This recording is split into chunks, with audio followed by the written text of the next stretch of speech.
ಅಂತಂದರೆ specially ಪ್ರಿಲಿಮ್ಸಲ್ಲಿ paper 2 ಮತ್ತು ಮೇನ್ಸಲ್ಲಿ ಒಂದು ಎಸ್ಸೆಗೆ ಸಂಬಂಧಪಟ್ಟಂಗೆ ಬಡ್ಜೆಟ್ ಅತ್ಯಂತ ಮಹತ್ವ ಇರುವಂತಹ ಒಂದು ಅಂಶ ಆಗಿದೆ. ನಂತರದಲ್ಲಿ ಎಕನಾಮಿಕ್ ಸರ್ವೆ ಅದು ಸಹ ನಿಮಗೆ ಏನಾಗುತ್ತೆ, ಒಂದು ಪ್ರಿಲಿಮ್ಸ್ಗೆ ಹೆಲ್ಪ್ ಆಗುತ್ತೆ ಮತ್ತು ಎಸ್ಸೆ ಮೇನ್ಸ್ಗೆ ಹೆಲ್ಪ್ ಆಗುತ್ತೆ. ಆದ್ದರಿಂದ ನೀವೇನು ಮಾಡಬೇಕು, ಬಡ್ಜೆಟು ಮತ್ತು ಎಕನಾಮಿಕ್ ಸರ್ವೆಗೆ ಹೆಚ್ಚು ಮಹತ್ವವನ್ನು ಕೊಡಬೇಕು. ಈ ನಿಟ್ಟಿನಲ್ಲಿ ಅತ್ಯಂತ ಕಡಿಮೆ ಸಮಯದಲ್ಲಿ ನಾವು ಬಡ್ಜೆಟ್ನ ಒಂದು ಮುಖ್ಯಾಂಶಗಳನ್ನು ತಿಳ್ಕೊಳ್ಳೋ ಪ್ರಯತ್ನ ಮಾಡೋಣ.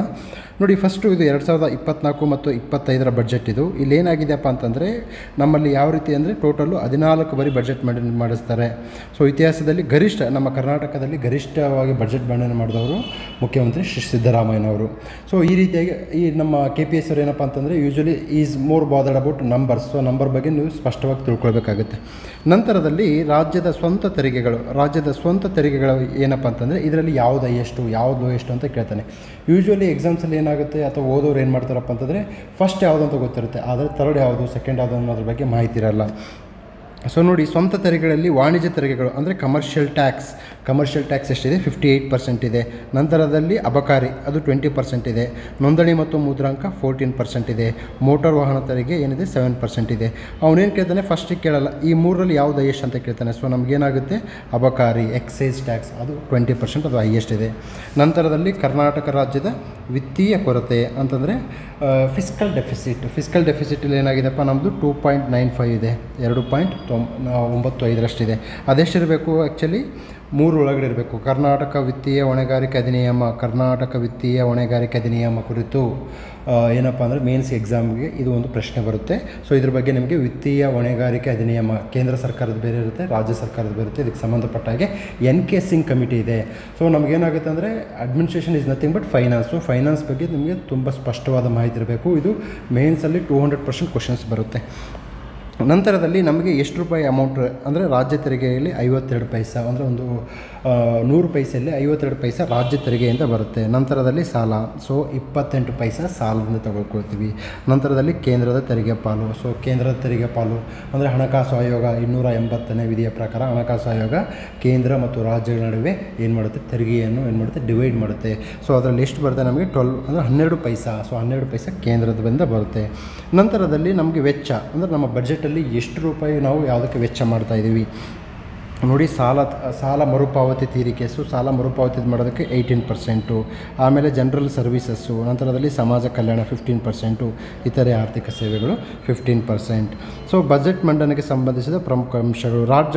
ರಾಜ್ಯ ಸರ್ಕಾರದ ನಿರ್ದಿಷ್ಟ ಆರ್ಥಿಕ ವರ್ಷದ ನಿರೀಕ್ಷಿತ ಆದಾಯ ಮತ್ತು ವೆಚ್ಚಗಳಿಗೆ ಸಂಬಂಧಿಸಿದ ವಾರ್ಷಿಕ ಹಣಕಾಸು ಹೇಳಿಕೆ ಸಿದ್ಧಪಡಿಸುವರು ರಾಜ್ಯ ಆರ್ಥಿಕ ಮತ್ತು ಸಾಂಖ್ಯಿಕ ಇಲಾಖೆ. ಸೊ ರಾಜ್ಯ ಆರ್ಥಿಕ ಮತ್ತು ಸಾಂಖ್ಯಿಕ ಇಲಾಖೆ ಬಗ್ಗೆ ನಿಮಗೆ ಸ್ಪಷ್ಟವಾಗಿ ಗೊತ್ತಿರಬೇಕು. ರಾಜ್ಯ ವಿತ್ತ ಹಣಕಾಸು ಸಚಿವರು ಬಜೆಟ್ ಮಂಡನೆ ಮಾಡ್ತಾರೆ. ಇದಾದ ನಂತರದಲ್ಲಿ ಕರ್ನಾಟಕ ಆರ್ಥಿಕ ಮತ್ತು ಸಾಂಖ್ಯಿಕ ನಿರ್ದೇಶನಾಲಯ ಸಂಸ್ಥೆ ಪ್ರಕಟಿಸುವ ಪ್ರಮುಖ ವರದಿಗಳು. ಸೊ ಈ ವರದಿಗಳನ್ನು ಏನು ಮಾಡ್ತಾರೆ, ಕ್ವಶನಲ್ಲಿ ಕೇಳಿ ಇದು ಯಾವ ಸಂಸ್ಥೆ ಪ್ರಕಟಣೆ ಮಾಡುತ್ತೆ ಅಂತ ಕೇಳ್ತಾರೆ. ಇಲ್ಲಿ ಕರ್ನಾಟಕ ಆರ್ಥಿಕ ಅಂದರೆ ಎಕನಾಮಿಕ್ ಸರ್ವೆ, ಆರ್ಥಿಕ ಸಮೀಕ್ಷೆ ಅಂದರೆ ಎಕನಾಮಿಕ್ ಸರ್ವೆ. ನಂತರದಲ್ಲಿ ಬಜೆಟ್ ಸಿದ್ಧತೆ, ತಲಾದಾಯ, ರಾಜ್ಯ ಜಿಲ್ಲಾ ಆದಾಯ, ಅಂಕಿ ಅಂಶಗಳ ನೋಟ, ರಾಜ್ಯದ ಸಗಟು ಬೆಲೆ ಸೂಚ್ಯಂಕ ಮತ್ತು ಚಿಲ್ಲರೆ ಬೆಲೆ ಸೂಚ್ಯಂಕ, ರಾಜ್ಯ ಮಟ್ಟದ ಕೃಷಿ ಗಣತಿ. ಸೊ ಈ ಎಲ್ಲ ವರದಿಗಳನ್ನು ಮೇಲಿನ ಒಂದು ಸಂಸ್ಥೆ ಏನು ಮಾಡುತ್ತೆ, ಬಿಡುಗಡೆ ಮಾಡುತ್ತೆ. ಬಜೆಟ್ನಲ್ಲಿ ಜಿಲ್ಲಾವಾರು. ಸೊ ಇಲ್ಲಿ ನಮಗೆ ಪ್ರಿಲಿಮ್ಸಲ್ಲಿ ಬರ್ತಕ್ಕಂಥ ಕ್ವಶನ್ ತುಂಬ ಜಾಸ್ತಿ ಇರುತ್ತೆ. ಇಲ್ಲಿ ಮೇನ್ಸಲ್ಲಿ ಸಹಜವಾಗಿ ಬರೋಲ್ಲ. ಮೇನ್ಸಲ್ಲಿ ಬಂದರೆ ಅಗ್ರಿಕಲ್ಚರ್ ರಿಲೇಟೆಡ್ ಅದೇ ಯಾವ ರೀತಿ ಬರುತ್ತೆ ಅಂತ ಹೇಳ್ತೀನಿ. ಏನಿದೆ, ಬೆಂಗಳೂರು ಗ್ರಾಮಾಂತರ ಘಾಟಿ ಸುಬ್ರಹ್ಮಣ್ಯ ಅಭಿವೃದ್ಧಿಗೆ ಪ್ರತ್ಯೇಕ ಪ್ರಾಧಿಕಾರ, ಇದು ಬರಲ್ಲ ಎಕ್ಸಾಮ್ಗೆ, ಬಟ್ ನಿಮಗೆ ಗೊತ್ತಿರಲಿ. ನಂತರದಲ್ಲಿ ಪೂಜೆನಹಳ್ಳಿಯಲ್ಲಿ ಆಹಾರ park, food park. Yes, food park ನಿಮಗೆ ಮೇನ್ಸ್ ರಿಲೇಟೆಡ್ ಕ್ವಶನ್ ಇರುತ್ತೆ, ಪ್ರಿಲಿಮ್ಸ್ ರಿಲೇಟೆಡ್ ಕ್ವಶನ್ ಇರುತ್ತೆ. ಫುಡ್ ಪಾರ್ಕ್ಸಿಂದ ರೈತರಿಗೆ ಏನು ಲಾಭ, ಕಸ್ಟಮರ್ಸ್ಗೆ ಏನು ಲಾಭ, ಎಂಪ್ಲಾಯ್ಮೆಂಟ್ಗೆ ಏನು ಲಾಭ. ಫುಡ್ ಪಾರ್ಕು ಬೆಂಗಳೂರಲ್ಲಿ ಕರ್ನಾಟಕದಲ್ಲಿ ಯಾವ್ಯಾವ ಜಿಲ್ಲೆಗಳಲ್ಲಿ ಆರಂಭ ಮಾಡಲಾಗಿದೆ, ಇದರಿಂದ ರಾಜ್ಯದ ಆರ್ಥಿಕ ಪ್ರಗತಿ ಯಾವ ರೀತಿ ಆಗುತ್ತೆ ಅನ್ನೋದು ಮೇನ್ಸ್ ರಿಲೇಟೆಡ್ ಕ್ವಶನ್ನು. ನಂತರದಲ್ಲಿ ರಾಮನಗರ ಮೇಕೆದಾಟು ಯೋಜನೆ ಸಂಬಂಧ 2 ಉಪವಿಭಾಗ ಸ್ಥಾಪನೆ. ನೋಡಿ, ಎಸ್ಸೆಯಲ್ಲಿ ಕರ್ನಾಟಕ KS ಎಕ್ಸಾಮಲ್ಲಿ ಎಸ್ಸೆಯಲ್ಲಿ ಏನಿಗೆ ಕುಡಿಯುವ ನೀರಿನ ಸಂಬಂಧ ಕುರಿತು ಎಸ್ಸೆ ಬರುವ ಸಂಭವ ಜಾಸ್ತಿ ಇದೆ. ಸೊ ಮೇಕೆದಾಟು ಯೋಜನೆ ಬೆಂಗಳೂರು ಮತ್ತು ಸುತ್ತಮುತ್ತಲಿನ ಜಿಲ್ಲೆಗಳಿಗೆ ಏನು ಮಾಡುತ್ತೆ, ಕುಡಿಯುವ ನೀರಿನ ಸೌಲಭ್ಯವನ್ನು ಕೊಡುವ ಉದ್ದೇಶ ಹೊಂದಿದೆ. ಆದ್ದರಿಂದ ಮೇಕೆದಾಟು ಬಗ್ಗೆ ನಿಮಗೆ ಸ್ಪಷ್ಟವಾದ ಮಾಹಿತಿ ಇರಬೇಕು. ಮೇಕೆದಾಟಿನ ಕುರಿತು ಏನಾದರೂ ಅಪ್ಡೇಟ್ ಇದ್ದರೆ ನೀವು ಆನ್ಸರ್ಸಲ್ಲಿ ಹಾಕಬೇಕು. That is the validation for you. ನಂತರದಲ್ಲಿ ರಾಮನಗರ ರೇಷ್ಮೆ ಮಾರುಕಟ್ಟೆ ಅಭಿವೃದ್ಧಿ. ಇದೇನು ಗೊತ್ತಾಗುತ್ತೆ, ರೇಷ್ಮೆ ಅಂತಂದರೆ ರಾಮನಗರ ಅಂದರೆ ರೇಷ್ಮೆ. ಇಂಥವನ್ನೆಲ್ಲ ನೆನಪಿಡೋ ಅವಶ್ಯಕತೆ ಇಲ್ಲ, ಇಂಥವೆಲ್ಲ ಎಕ್ಸಾಮ್ಗೆ ಕೇಳೋದು ಇಲ್ಲ. ಅರ್ಕಾವತಿ ರಿವರ್ ಫ್ರಂಟ್ ಅಭಿವೃದ್ಧಿ ಯೋಜನೆ. ನಂತರದಲ್ಲಿ ಕೋಲಾರ KGFನಲ್ಲಿ ಇಂಟಿಗ್ರೇಟೆಡ್ ಟೌನ್ಶಿಪ್ ಶೂನ್ಯ ತ್ಯಾಜ್ಯ ತರಕಾರಿ ಮಾರುಕಟ್ಟೆ ಅಂದರೆ ನಮ್ಮ ತರಕಾರಿ ಮಾರುಕಟ್ಟೆಯಲ್ಲಿ ತ್ಯಾಜ್ಯ ಏನಿರುತ್ತಲ್ಲ ಅದರಿಂದ ಎನರ್ಜಿ ಕಸದಿಂದ ರಸವನ್ನು ಮಾಡ್ತಕ್ಕಂಥದ್ದು. So it is going to be ಏನಪ್ಪ environment friendly. So environment friendly Karnataka ಸರ್ಕಾರ ತೆಗೆದುಕೊಂಡಂತಹ ಕ್ರಮಗಳು ಯಾವುದಪ್ಪ ಅಂತಂದರೆ ತರಕಾರಿ ಮಾರುಕಟ್ಟೆಗಳಲ್ಲಿ ಏನು ಮಾಡ್ತಾರೆ, ತ್ಯಾಜ್ಯದಿಂದ ವಿದ್ಯುತ್ ಉತ್ಪಾದನೆ ಮತ್ತು ಶಕ್ತಿ ಉತ್ಪಾದನೆ ಮಾಡ್ತಾರೆ. ನಂತರದಲ್ಲಿ ಚಿಕ್ಕಬಳ್ಳಾಪುರ ಶಿಡ್ಲಘಟ್ಟದಲ್ಲಿ ಹೈಟೆಕ್ ರೇಷ್ಮೆ ಮಾರುಕಟ್ಟೆ, CNG ಪ್ಲಾಂಟ್ ಸ್ಥಾಪನೆ ಮೂಲಕ ಶೂನ್ಯ ತ್ಯಾಜ್ಯ ತರಕಾರಿ ಮಾರುಕಟ್ಟೆ. ಸೊ ಇಲ್ಲೇನಾಗುತ್ತೆ, ನಾವು ಅಗೇನ್ ಎನ್ವೈರ್ಮೆಂಟ್ ಫ್ರೆಂಡ್ಲಿ. ಹಾಸನ ತಾರಾಲಯ ಸ್ಥಾಪನೆ. ಮಂಡ್ಯ KRS ಅಣೆಕಟ್ಟು ಬೃಂದಾವನ ವಿಶ್ವ ದರ್ಜೆಯ ಪ್ರವಾಸೋದ್ಯಮವಾಗಿ ಅಭಿವೃದ್ಧಿ ಮಾಡಲಾಗುತ್ತೆ. ಸೊ ಈ ಬೃಂದಾವನವನ್ನು ಯಾವ ಒಬ್ಬ ದಿವಾನರು ನಿರ್ಮಾಣ ಮಾಡಿದ್ರು ಅನ್ನೋದ್ರ ಬಗ್ಗೆ ನೀವು ಕಾಮೆಂಟಲ್ಲಿ ಆನ್ಸರ್ ಮಾಡಿ. ನಂತರದಲ್ಲಿ ಮೈಸೂರು ನಂಜನಗೂಡಿನ ತಾಲೂಕಿನ ಬದನವಾಳ ಗ್ರಾಮದಲ್ಲಿ ಖಾದಿ ಚಟುವಟಿಕೆಗೆ ಪ್ರೋತ್ಸಾಹ. ಖಾದಿ ಚಟುವಟಿಕೆ ಇಂಪಾರ್ಟೆಂಟ್ ಏನಕ್ಕೆ ಅಂತಂದರೆ ಗಾಂಧೀಜಿಯವರ ಒಂದು ತತ್ವಗಳಲ್ಲಿ ಖಾದಿ. ಸೊ ಖಾದಿ ರಿಲೇಟೆಡ್ ಏನೇ ಕ್ವಶನ್ ಬಂದರೂ, ಗಾಂಧಿ ರಿಲೇಟೆಡ್ ಏನೇ ಕ್ವಶನ್ ಬಂದರೂ ನೀವು ಸ್ಪಷ್ಟವಾಗಿ ಆನ್ಸರ್ ಮಾಡಬೇಕಾಗುತ್ತೆ. ಮತ್ತು ಇದು ಗುಡಿ ಕೈಗಾರಿಕೆ. ಸೊ ನಮ್ಮ ಒಂದು ದೇಶದಲ್ಲಿ ನಮ್ಮಲ್ಲಿ ಎಂಪ್ಲಾಯ್ಮೆಂಟ್ನ ಜನರೇಟ್ ಮಾಡಬೇಕಂದ್ರೆ ಗುಡಿ ಕೈಗಾರಿಕೆಗಳು ಅತ್ಯಂತ ಹೆಚ್ಚು ಪ್ರಾಮುಖ್ಯತೆಯನ್ನು ಪಡ್ಕೊಳ್ತವೆ. ಸೊ ಖಾದಿ ರಿಲೇಟೆಡ್ ಕ್ವಶನ್ ಬರಬಹುದು. ಚಾಮರಾಜನಗರ ಬಂಡೀಪುರದಲ್ಲಿ ಆನೆ ಕಾರ್ಯಪಡೆ ರಚನೆ ಬಗ್ಗೆ ಪ್ರಸ್ತಾಪ. ಹಾವೇರಿ ರಾಣೆಬೆನ್ನೂರಲ್ಲಿ 252 ಎಕರೆ ಮೆಗಾ ಒಣಮೆಣಸಿನಕಾಯಿ ಮಾರುಕಟ್ಟೆ ನಿರ್ಮಾಣ. ಇದು ಗೊತ್ತಾಗುತ್ತೆ. ಹಾವೇರಿ ಅಂದರೆ ಬ್ಯಾಡಗಿ, ಬ್ಯಾಡಗಿ ಅಂದರೆ ಒಣಮೆಣಸಿನಕಾಯಿ ಅಂದರೆ ಬ್ಯಾಡಗಿ. ನಂತರದಲ್ಲಿ ದಕ್ಷಿಣ ಕನ್ನಡ ಮಂಗಳೂರಿನ ಗುರುಪುರ ಮತ್ತು ನೇತ್ರಾವತಿ. ಇದು ಇಂಪಾರ್ಟೆಂಟು. ಯಾವ ನದಿಗಳು? ಗುರುಪುರ ಅಂತಕ್ಕಂಥದ್ದು ನದಿ, ನೇತ್ರಾವತಿ ಅನ್ನೋದು ನದಿ. ಗುರುಪುರ ಮತ್ತು ನೇತ್ರಾವತಿ ನದಿಗಳಲ್ಲಿ ಜಲ ಮೆಟ್ರೋ ಸೇವೆ ಪರಿಚಯಲು ಕಾರ್ಯಸಾಧ್ಯತೆ ಅಂದರೆ they are going to check whether it is possible or not. ನಂತರದಲ್ಲಿ ಉಡುಪಿ ಮಲ್ಪೆಯಲ್ಲಿ 4 ಮೀನುಗಾರಿಕೆ ಬರ್ತ್. ಸೊ ಕಾರವಾರ, ಮಲ್ಪೆ, ಹಳೆಮಂಗಳೂರು ಮತ್ತು ಬಂದರುಗಳಲ್ಲಿ ಆರಂಭ. ಸೋಗಾನ ಬೆಳೆ ಫುಡ್ ಪಾರ್ಕ್. ಅಗೇನ್ ಅಂತ ಹೇಳ್ತಿದ್ದೀನಿ, ಫುಡ್ ಪಾರ್ಕ್ ಬಗ್ಗೆ ತುಂಬ ಸ್ಪಷ್ಟವಾಗಿ ತಿಳ್ಕೊಳ್ಳಿ. ಏನಕ್ಕೆ ಅಂತಂದರೆ ಮೇನ್ ಪ್ರಿಲಿಮ್ಸ್ ಕ್ವಶನ್ ಅದು. ಭದ್ರಾವತಿಯಲ್ಲಿ ಅತ್ಯಾಧುನಿಕ ಮೀನು ಮಾರುಕಟ್ಟೆ. ತಾರಾಲಯ ವಿಜ್ಞಾನ ಕೇಂದ್ರ ಅಭಿವೃದ್ಧಿ. ಹೊಸ ಹೈಟೆಕ್ ಸೆಕ್ಯೂರಿಟಿ ಕಾರಾಗೃಹ. ಉತ್ತರ ಕನ್ನಡ ಹೊನ್ನಾವರ ತಾಲೂಕಿನ ಮಂಕಿ ಅಥವಾ ಕಾಸರಗೋಡಿನಲ್ಲಿ ಮೀನುಗಾರಿಕಾ ಸಂಶೋಧನಾ ಕೇಂದ್ರ. ಸೊ ಮೀನುಗಾರಿಕಾ ಸಂಶೋಧನಾ ಕೇಂದ್ರ ಎಲ್ಲಿ? ಕಾಸರಗೋಡು.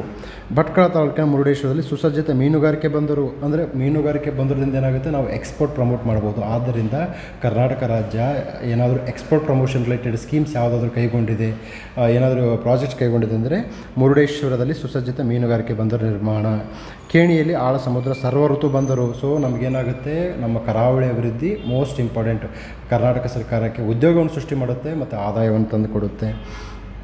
ಪಾವಿನ ಕುರುವೆಯಲ್ಲಿ 2ನೇ ಬೃಹತ್ ಬಂದರು. ಪಾವಿನ ಕುರುವೆಯಲ್ಲಿ 2ನೇ ಬೃಹತ್ ಬಂದರು. ಬೃಹತ್ ಬಂದರು ಏನಕ್ಕೆಪ್ಪ ಅಂತಂದರೆ ವಿದೇಶದಿಂದ ಬಂದಂತಹ ಹಡಗುಗಳನ್ನು ಇಲ್ಲಿ ಏನು ಮಾಡಬೇಕು, ನಿಂದ್ರಿಸ್ಕೊಳ್ಳೋಕ್ಕೆ ಬೃಹತ್ ಬಂದರುಗಳು ಬೇಕಾಗುತ್ತೆ. ಇದರಿಂದ ನಮ್ಮ ಕಮರ್ಷಿಯಲ್ ಆ್ಯಕ್ಟಿವಿಟೀಸಿಗೆ, ಫಾರ್ ಎಕ್ಸಾಂಪಲ್ ಶ್ರೀಲಂಕಾದಲ್ಲಿ ಕೊಲಂಬೋ ಒಂದು ಬೃಹತ್ ಬಂದರು. ಆ ಕೊಲಂಬೋ ಒಂದು ಬಂದರು ಶ್ರೀಲಂಕಾದ ಒಂದು ಆರ್ಥಿಕತೆಗೆ ಜೀವಾಳವಾಗಿ ಕಂಡುಬರುತ್ತೆ. ಅದೇ ರೀತಿಯಾಗಿ ನಮ್ಮ ಕರ್ನಾಟಕದಲ್ಲಿ ಪಾವಿನ ಕುರುವೆಯಲ್ಲಿ ಬೃಹತ್ ಬಂದರು ಸ್ಥಾಪನೆ ಮಾಡಬೇಕು. ಸೊ ಬೃಹತ್ ಬಂದರು ಏನಾಗುತ್ತೆ ಅಂತಂದರೆ it is A good economic activity. ನಂತರದಲ್ಲಿ ವಿಜಯಪುರದ ಇಟ್ಟಂಗೇಳದಲ್ಲಿ ಆಹಾರ ಪಾರ್ಕ್ ಬಗ್ಗೆ ಮೇನ್ಸ್ ಕ್ವಶನ್. ರಾಯಚೂರಿನಲ್ಲಿ ಸುಸಜ್ಜಿತ ಒಣಮೆಣಸಿನಕಾಯಿ ಮಾರುಕಟ್ಟೆ ಸ್ಥಾಪನೆ. ಕಲಬುರಗಿ PPP ಮಾದರಿಯಲ್ಲಿ ಮೆಗಾ ಟೆಕ್ಸ್ಟೈಲ್ ಪಾರ್ಕ್ ಸ್ಥಾಪನೆ. ನಂತರದಲ್ಲಿ ರಾಜ್ಯದ ಮೊದಲ ವಿವಿಯನ್ನು ರಾಷ್ಟ್ರಕೂಟರ ಕಾಲದ ನಾಗಾವೇಲಿ ಸ್ಥಾಪಿಸಲಾಗಿತ್ತು ಎಂಬ ಸ್ಥಳೀಯರ ನಂಬಿಕೆ. ಈ ಸ್ಥಳದ ಸಂರಕ್ಷಣೆಗೆ ASIಗೆ ಶಿಫಾರಸು. ಸೊ ನಾಗಾವಿ ಅಂತಕ್ಕಂಥದ್ದು ಅಲ್ಲಿ ಮೊದಲು ಯೂನಿವರ್ಸಿಟಿ ಇತ್ತು ಅನ್ನೋದ್ರ ಬಗ್ಗೆ ನಮಗೆ ನಂಬಿಕೆ ಇದೆ. ಸೊ ಅದರ ಒಂದು ಆಧಾರದ ಮೇಲೆ ಅಲ್ಲಿ ನಾವು ಇದ್ರ ಬಗ್ಗೆ ASIಗೆ ಏನು ಮಾಡಿದ್ದೀವಿ, ಉತ್ಖನನದ ಬಗ್ಗೆ ಅದರ ಪುರಾವೆಗಳ ಬಗ್ಗೆ ASIಗೆ ರಿಕ್ವೆಸ್ಟ್ ಮಾಡ್ಕೊಳ್ತಾ ಇದ್ದೀವಿ. ನಂತರದಲ್ಲಿ ಚಿಕ್ಕಮಗಳೂರು ಸಾಂಬಾರು ಪದಾರ್ಥಗಳ ಬೆಳೆಗಾರರ ಪ್ರೋತ್ಸಾಹ ಮತ್ತು ಬೆಳೆ ರಫ್ತು ಉತ್ತೇಜನಕ್ಕಾಗಿ ಸ್ಪೈಸ್ ಪಾರ್ಕ್. ನೋಡಿ, ಚಿಕ್ಕಮಗಳೂರಲ್ಲಿ ಸ್ಪೈಸ್ ಪಾರ್ಕ್ ಆಗೋದಿಲ್ಲ. ಇದು ಪ್ರಿಲಿಮ್ಸ್ ಕ್ವಶನ್ ನೇರವಾಗಿ. ಶೃಂಗೇರಿಯಲ್ಲಿ ತಾಲೂಕು ಆಸ್ಪತ್ರೆ ನಿರ್ಮಾಣ. ಇದು ಯಾವುದೇ ಕಾರಣಕ್ಕೂ ಬರಲ್ಲ. ಅತಿ ಹೆಚ್ಚು GST ಸಂಗ್ರಹ ರಾಜ್ಯಗಳ ಪಟ್ಟಿಯಲ್ಲಿ ಕರ್ನಾಟಕ 2ನೇ ಸ್ಥಾನ ಇದೆ. ಅಂದರೆ ನಾವು GSTಯಲ್ಲಿ ಕಲೆಕ್ಷನಲ್ಲಿ ಅಂದರೆ ಇಡೀ ದೇಶಕ್ಕೆ ನಾವೇನು ಮಾಡ್ತಾಯಿದ್ದೀವಿ, ತೆರಿಗೆ ಕೊಡೋದ್ರಲ್ಲಿ 2ನೇ ಸ್ಥಾನ ಇದ್ದೀವಿ. ಈಗ ನನ್ನ ತೆರಿಗೆ ನನ್ನ ಹಕ್ಕು, ಟ್ಯಾಕ್ಸ್ ಟೆರರಿಸಮ್ ಅಂತೇಳಿ ತುಂಬ ವಿವಾದಾತ್ಮಕ ವಿಚಾರಗಳು ನಮ್ಮ ರಾಜ್ಯದಲ್ಲಿ ಮತ್ತು ದೇಶದಲ್ಲಿ ನಡೀತಾ ಇದೆ. ಸೊ ಈ ನಿಟ್ಟಿನಲ್ಲಿ ಮೇನ್ಸ್ ಕ್ವಶನ್ ನಾವೇನಪ್ಪ ಅಂತಂದರೆ, ಒಂದು ಕೇಂದ್ರದಿಂದ ರಾಜ್ಯಕ್ಕೆ ಅನ್ಯಾಯ ಆಗಿದೆಯಾ, ಅನ್ಯಾಯ ಆಗಿಲ್ವಾ, ಅನ್ಯಾಯ ಆಗಿದೆ ಅಂತಂದರೆ ಯಾವ ರೀತಿಯಲ್ಲಿ ನೀವು ಅದಕ್ಕೆ ಸಂಬಂಧಪಟ್ಟ ಹಾಗೆ ದಾಖಲೆಗಳನ್ನು, ದತ್ತಾಂಶಗಳನ್ನು ಕೊಡಬೇಕಾಗುತ್ತೆ. ಸುಮ್ಮನೆ ಅನ್ಯಾಯ ಆಗಿದೆ ಅಂತೇಳಿ ಒಬ್ಬ ಸಾಮಾನ್ಯ ಮನುಷ್ಯ ಮಾತಾಡೋದ ರೀತಿಯಲ್ಲಿ ಮಾತನಾಡಿಕೊಡೋದು. ನಮ್ಮ ರಾಜ್ಯಕ್ಕೆ ಅನ್ಯಾಯ ಆಗಿದೆ ಅಂದ್ರೆ ಯಾವ ಆಯೋಗಗಳು ಎಲ್ಲಿ ಹೇಳಿದ್ದಾವೆ ಮತ್ತು ಯಾವ ಒಂದು ಅಧ್ಯಯನಗಳು ಏನೇನು ಹೇಳಿದೆ ಅನ್ನೋದ್ರ ಬಗ್ಗೆ, ನೀವು ತೆರಿಗೆಗಳ ಬಗ್ಗೆ, ಇದು ತೆರಿಗೆ ಭಯೋತ್ಪಾದನೆ ಅಂತೇಳಿ ರಾಜ್ಯ ಸರ್ಕಾರ ಏನು ಮಾಡ್ತಾ ಇದೆ ಅದನ್ನು ಡಿಸ್ಕಷನ್ಗೆ ಇಟ್ಟಿದೆ. ನಂತರದಲ್ಲಿ ವಿಶೇಷ ಯೋಜನೆಗಳು, ಇದ್ರ ಬಗ್ಗೆ ಕ್ವಶನ್ ಬರುತ್ತೆ, ಪ್ರಿಲಿಮ್ಸು ಮತ್ತು ಮೇನ್ಸ್ ಕ್ವಶನ್ನು ಯಾವ ಯೋಜನೆ ಅಂತ ಕೇಳಲ್ಲ. ಕೃಷಿ ಅಭಿವೃದ್ಧಿಗೆ ಸಂಬಂಧಪಟ್ಟ ಯೋಜನೆಗಳು, ತೋಟಗಾರಿಕೆ ಅಭಿವೃದ್ಧಿಗೆ ಸಂಬಂಧಪಟ್ಟ ಯೋಜನೆಗಳು, ಕೃಷಿಯಲ್ಲಿ ಎಕ್ಸ್ಟೆನ್ಷನ್ ಪ್ರೋಗ್ರಾಮ್ಸ್ ಏನು, ಈ ರೀತಿಯ ಪ್ರಶ್ನೆ ಬರ್ತವೆ. ನೇರವಾಗಿ ಯಾವ ಯೋಜನೆ ಏನು ಮಾಡುತ್ತೆ ಅಥವಾ ಈ ಪರ್ಟಿಕ್ಯುಲರ್ ಯೋಜನೆ ಲಕ್ಷಣಗಳೇನು ಆ ಥರ ಕೇಳಲ್ಲ. ಇಲ್ಲಿ ನೋಡಿ ಕೃಷಿ ಕ್ಷೇತ್ರಕ್ಕೆ ಸಂಬಂಧಪಟ್ಟಂಥ ಯೋಜನೆಗಳೇನು, ಅವುಗಳು ಯಶಸ್ವಿಯಾಗಿವೆ ಅಂತೇಳಿ ಅನಾಲಿಟಿಕಲಾಗಿ ಕ್ವಶನ್ ಕೇಳ್ತಾನೆ. ಕರ್ನಾಟಕ ರೈತ ಸಮೃದ್ಧಿ ಯೋಜನೆ ರಾಜ್ಯದ ಕೃಷಿ ಕ್ಷೇತ್ರವನ್ನು ಸುಸ್ಥಿರ ಮತ್ತು ಲಾಭದಾಯಕಗೊಳಿಸಲು ವಿವಿಧ ರೈತ ಪ್ರಯೋಜನಗಳನ್ನು ಒಗ್ಗೂಡಿಸಿ ಸಮಗ್ರ ಕೃಷಿ ಉತ್ತೇಜನಕ್ಕಾಗಿ ಕರ್ನಾಟಕ ರೈತ ಸಮೃದ್ಧಿ ಯೋಜನೆ ಸಸ್ಟೈನಬಲ್ ಡೆವಲಪ್ಮೆಂಟ್, ಸುಸ್ಥಿರ ಆರ್ಥಿಕ ಅಭಿವೃದ್ಧಿ. ಸುಸ್ಥಿರ ಕೃಷಿ ಅಂತಂದರೆ ಪರಿಸರಕ್ಕೂ ನಷ್ಟ ಆಗಬಾರ್ದು, ನಮಗೂ ನಷ್ಟ ಆಗಬಾರ್ದು, ಇವೆರಡರ ನಡುವೆ ಸಮನ್ವಯವನ್ನು ಸಾಧಿಸುವುದೇ ಸುಸ್ಥಿರ ಕೃಷಿ. ಸೊ ಸುಸ್ಥಿರ ಕೃಷಿ ಅಂತಂದರೆ ಇಂಪಾರ್ಟೆಂಟ್ ವರ್ಡ್, ಇದು ಇಂಪಾರ್ಟೆಂಟ್ ಕೀವರ್ಡ್. ನೀವು ಎಥಿಕ್ಸಲ್ಲೂ ಮೆನ್ಷನ್ ಮಾಡಬೇಕು, SCಯಲ್ಲೂ ಮೆನ್ಷನ್ ಮಾಡಬೇಕು, GSಲ್ಲೂ ಮೆನ್ಷನ್ ಮಾಡಬೇಕಾಗುತ್ತೆ. ಸುಸ್ಥಿರ ಕೃಷಿಗೆ ಸಂಬಂಧಪಟ್ಟಂಗೆ ಕರ್ನಾಟಕ ರೈತ ಸಮೃದ್ಧಿ ಯೋಜನೆ. ಕೃಷಿ ಅಭಿವೃದ್ಧಿ ಪ್ರಾಧಿಕಾರ ರಚನೆ. ಪದನಿಮಿತ್ತ ಮುಖ್ಯಮಂತ್ರಿಗಳು ಇದರ ಅಧ್ಯಕ್ಷರಾಗುತ್ತೆ. ಪದನಿಮಿತ್ತ ಅಂದರೆ ಎಕ್ಸ್ ಅಫಿಷಿಯೋ, ಯಾರ್ಯಾರು ಮುಖ್ಯಮಂತ್ರಿ ಆಗ್ತಾರೆ, ಕರ್ನಾಟಕ ಕೃಷಿ ಅಭಿವೃದ್ಧಿ ಪ್ರಾಧಿಕಾರದ ಅಧ್ಯಕ್ಷ ಆಗ್ತಾರೆ. ಇದು ಪ್ರಿಲಿಮ್ಸ್ ಕ್ವಶನ್ ಪಕ್ಕ ಬರುತ್ತೆ. ಉದ್ದೇಶ ಕೃಷಿ ಮತ್ತು ಪೂರಕ ಚಟುವಟಿಕೆಗಳ ನೀತಿ ಯೋಜನೆಗಳ ಸಂಯೋಜನೆ ಮತ್ತು ಅನುಷ್ಠಾನಕ್ಕಾಗಿ ಕೃಷಿ, ತೋಟಗಾರಿಕೆ, ರೇಷ್ಮೆ ಅಂದರೆ ಓವರಾಲ್ ಆಗಿ ಅಗ್ರಿಕಲ್ಚರ್ನ ಇಂಟಿಗ್ರೇಟೆಡ್ ಆಗಿ ಡೆವಲಪ್ಮೆಂಟ್ ಮಾಡ್ತಕ್ಕಂಥದ್ದು ಕೃಷಿ ಅಭಿವೃದ್ಧಿ ಪ್ರಾಧಿಕಾರದ ಮುಖ್ಯ ಕಾರ್ಯ. ನಂತರದಲ್ಲಿ ಕೃಷಿ ಭಾಗ್ಯ. ಸೊ ಸಿದ್ದರಾಮಯ್ಯ ಗೌರ್ಮೆಂಟ್ ಅವರು ಆಡಳಿತಕ್ಕೆ ಬಂದು ನಿರ್ಗಮನಾಗಿ ಮತ್ತೆ ಆಡಳಿತಕ್ಕೆ ಬಂದಿದೆ. ಸೊ ಅವರು ಹಳೆಯ ಸ್ಕೀಮ್ಗಳೇನಿದೆ ಅವೆಲ್ಲ ಮತ್ತೇನಾಗ್ತವೆ, ಪುನರ್ಚಾಲನೆಗೊಳ್ತಾ ಇದ್ದಾವೆ. ಅದಕ್ಕೆ ತಕ್ಕಂಗೆ ಕೃಷಿ ಭಾಗ್ಯ. ಇಲ್ಲೇನಪ್ಪ ಅಂತಂದರೆ ನೀರಾವರಿ ಸೌಲಭ್ಯವನ್ನು ಒದಗಿಸೋದು ಕೃಷಿ ಭಾಗ್ಯದ ಮೂಲ ಉದ್ದೇಶ. ಮಿಲೆಟ್ಸ್, ಸಿರಿಧಾನ್ಯಗಳ ಕುರಿತು UPSCಯಲ್ಲೂ ಕ್ವಶನ್ ಬರ್ತಾ ಇದೆ, KPSCಯಲ್ಲೂ ಕ್ವಶನ್ ಬರ್ತಾ ಇದೆ. ಸೊ ಸಿರಿಧಾನ್ಯಗಳು ಶ್ರೀ ಅನ್ನ ಅಂತ ಕೇಂದ್ರ ಸರ್ಕಾರ ಅವರು ಕರೀತಾ ಇದ್ದಾರೆ. ಸೊ ಸಿರಿಧಾನ್ಯಗಳಿಂದ ಕಸ್ಟಮರ್ಸ್ಗೆ ಏನು ಲಾಭ, ಸಿರಿಧಾನ್ಯಗಳಿಂದ ಫಾರ್ಮರ್ಸ್ಗೆ ಏನು ಲಾಭ. ಸೊ ಸಿರಿಧಾನ್ಯಗಳ ಕುರಿತು ನಮಗೆ ಮೇನ್ಸಲ್ಲಿ ಒಂದು ಕ್ವಶನ್ ಬರುತ್ತೆ. ಸೊ ಸಂಸ್ಕರಿಸಿದ ಸಿರಿಧಾನ್ಯಗಳನ್ನು ಮತ್ತು ಮೌಲ್ಯವರ್ಧಿತ ಸಿರಿಧಾನ್ಯ ಉತ್ಪನ್ನಗಳನ್ನು ಅಗ್ರಿಟೆಕ್ ಕಂಪನಿಗಳು ಮತ್ತು ಚಿಲ್ಲರೆ ಚೈನ್ಸ್ಗಳ ಸಹಭಾಗಿತ್ವದೊಂದಿಗೆ ಕೈಗೆಟುಕೋದರ. ನಿಜ ಹೇಳ್ತೀನಿ, ಈ ಸಿರಿಧಾನ್ಯಗಳು ಏನ್ರಿ ರೇಟ್ ಇದು, ನವಣೆ ತೊಗೊಳಕ್ಕಾಗಲ್ಲ, ಊದಲು ತೊಗೊಳಕ್ಕಾಗಲ್ಲ, ಇವೆಲ್ಲ ಭಾಳ ಸಿಕ್ಕಾಪಟ್ಟೆ ರೇಟ್ ಇದ್ದಾವೆ. ಸೊ ಕಡಿಮೆ ಅಂದರೆ ಕೈಗೆಟುಕೋದರ ಅಂದರೆ ಈ ಮಿಡಲ್ ಕ್ಲಾಸ್ ಅವರಿಗೆ ಕಡಿಮೆ ರೇಟಲ್ಲಿದ್ದರೆ ಮಾತ್ರ ತೊಗೊಳಕ್ಕಾಗುತ್ತೆ. ಸೊ ನಮ್ಮ ಮಿಲೆಟ್ಸ್ ಕಾರ್ಯಕ್ರಮದ ಮೇನ್ ಉದ್ದೇಶ ಮಿಲೆಟ್ಸನ್ನು ಬೆಳೆಯೋದಲ್ಲ, ಮಿಲೆಟ್ಸನ್ನು ಕಡಿಮೆ ದರದಲ್ಲಿ ಏನು ಮಾಡಬೇಕು, ಗ್ರಾಹಕರಿಗೆ ನೀಡ್ತಕ್ಕಂಥದ್ದು ನಮ್ಮ ಮಿಲೆಟ್ಸ್ ಕಾರ್ಯಕ್ರಮ. ಮೇನ್ ಸೆಲೆಕ್ಟೆಡ್ ಕ್ವಶನ್ ಇರುತ್ತೆ, ಬರೆದಿಟ್ಕೊಳ್ಳಿ. ನಂತರದಲ್ಲಿ ತೋಟಗಾರಿಕೆ, ಕಿಸಾನ್ ಮಾಲ್ಗಳ ಸ್ಥಾಪನೆ. ತೋಟಗಾರಿಕೆ ಸಂಬಂಧಿಸಿದ ತಾಂತ್ರಿಕ ಸಲಹೆ, ಮಾರುಕಟ್ಟೆ ಸಂಪರ್ಕ, ಬೇಸಾಯ ಪರಿಕರ ಮತ್ತು ಉತ್ಪನ್ನಗಳನ್ನು ಒಂದೇ ಸೂರಿನಡಿ ಒದಗಿಸುವ ಉದ್ದೇಶ. ಪಶುಸಂಗೋಪನೆ, ಅಮೃತ್ ಸ್ವಾಭಿಮಾನಿ ಕುರಿಗಾಹಿ ಯೋಜನೆ ಮುಂದುವರಿಕೆ. ಸೊ ಈ ಯೋಜನೆ ಮುಂದುವರಿತೆ. ನಂತರದಲ್ಲಿ ಅಮೃತ್ ಮಹಲ್, ಹಳ್ಳಿಕಾರ್, ಕಿಲಾರಿ ರಾಸುಗಳನ್ನು ಸಂವರ್ಧನೆ ಮಾಡಿ ಉತ್ಕೃಷ್ಟ ಕರುಗಳನ್ನು ಒದಗಿಸುವುದು. ಸೊ ಇವು ದೇಶೀಯ ತಳಿಗಳು.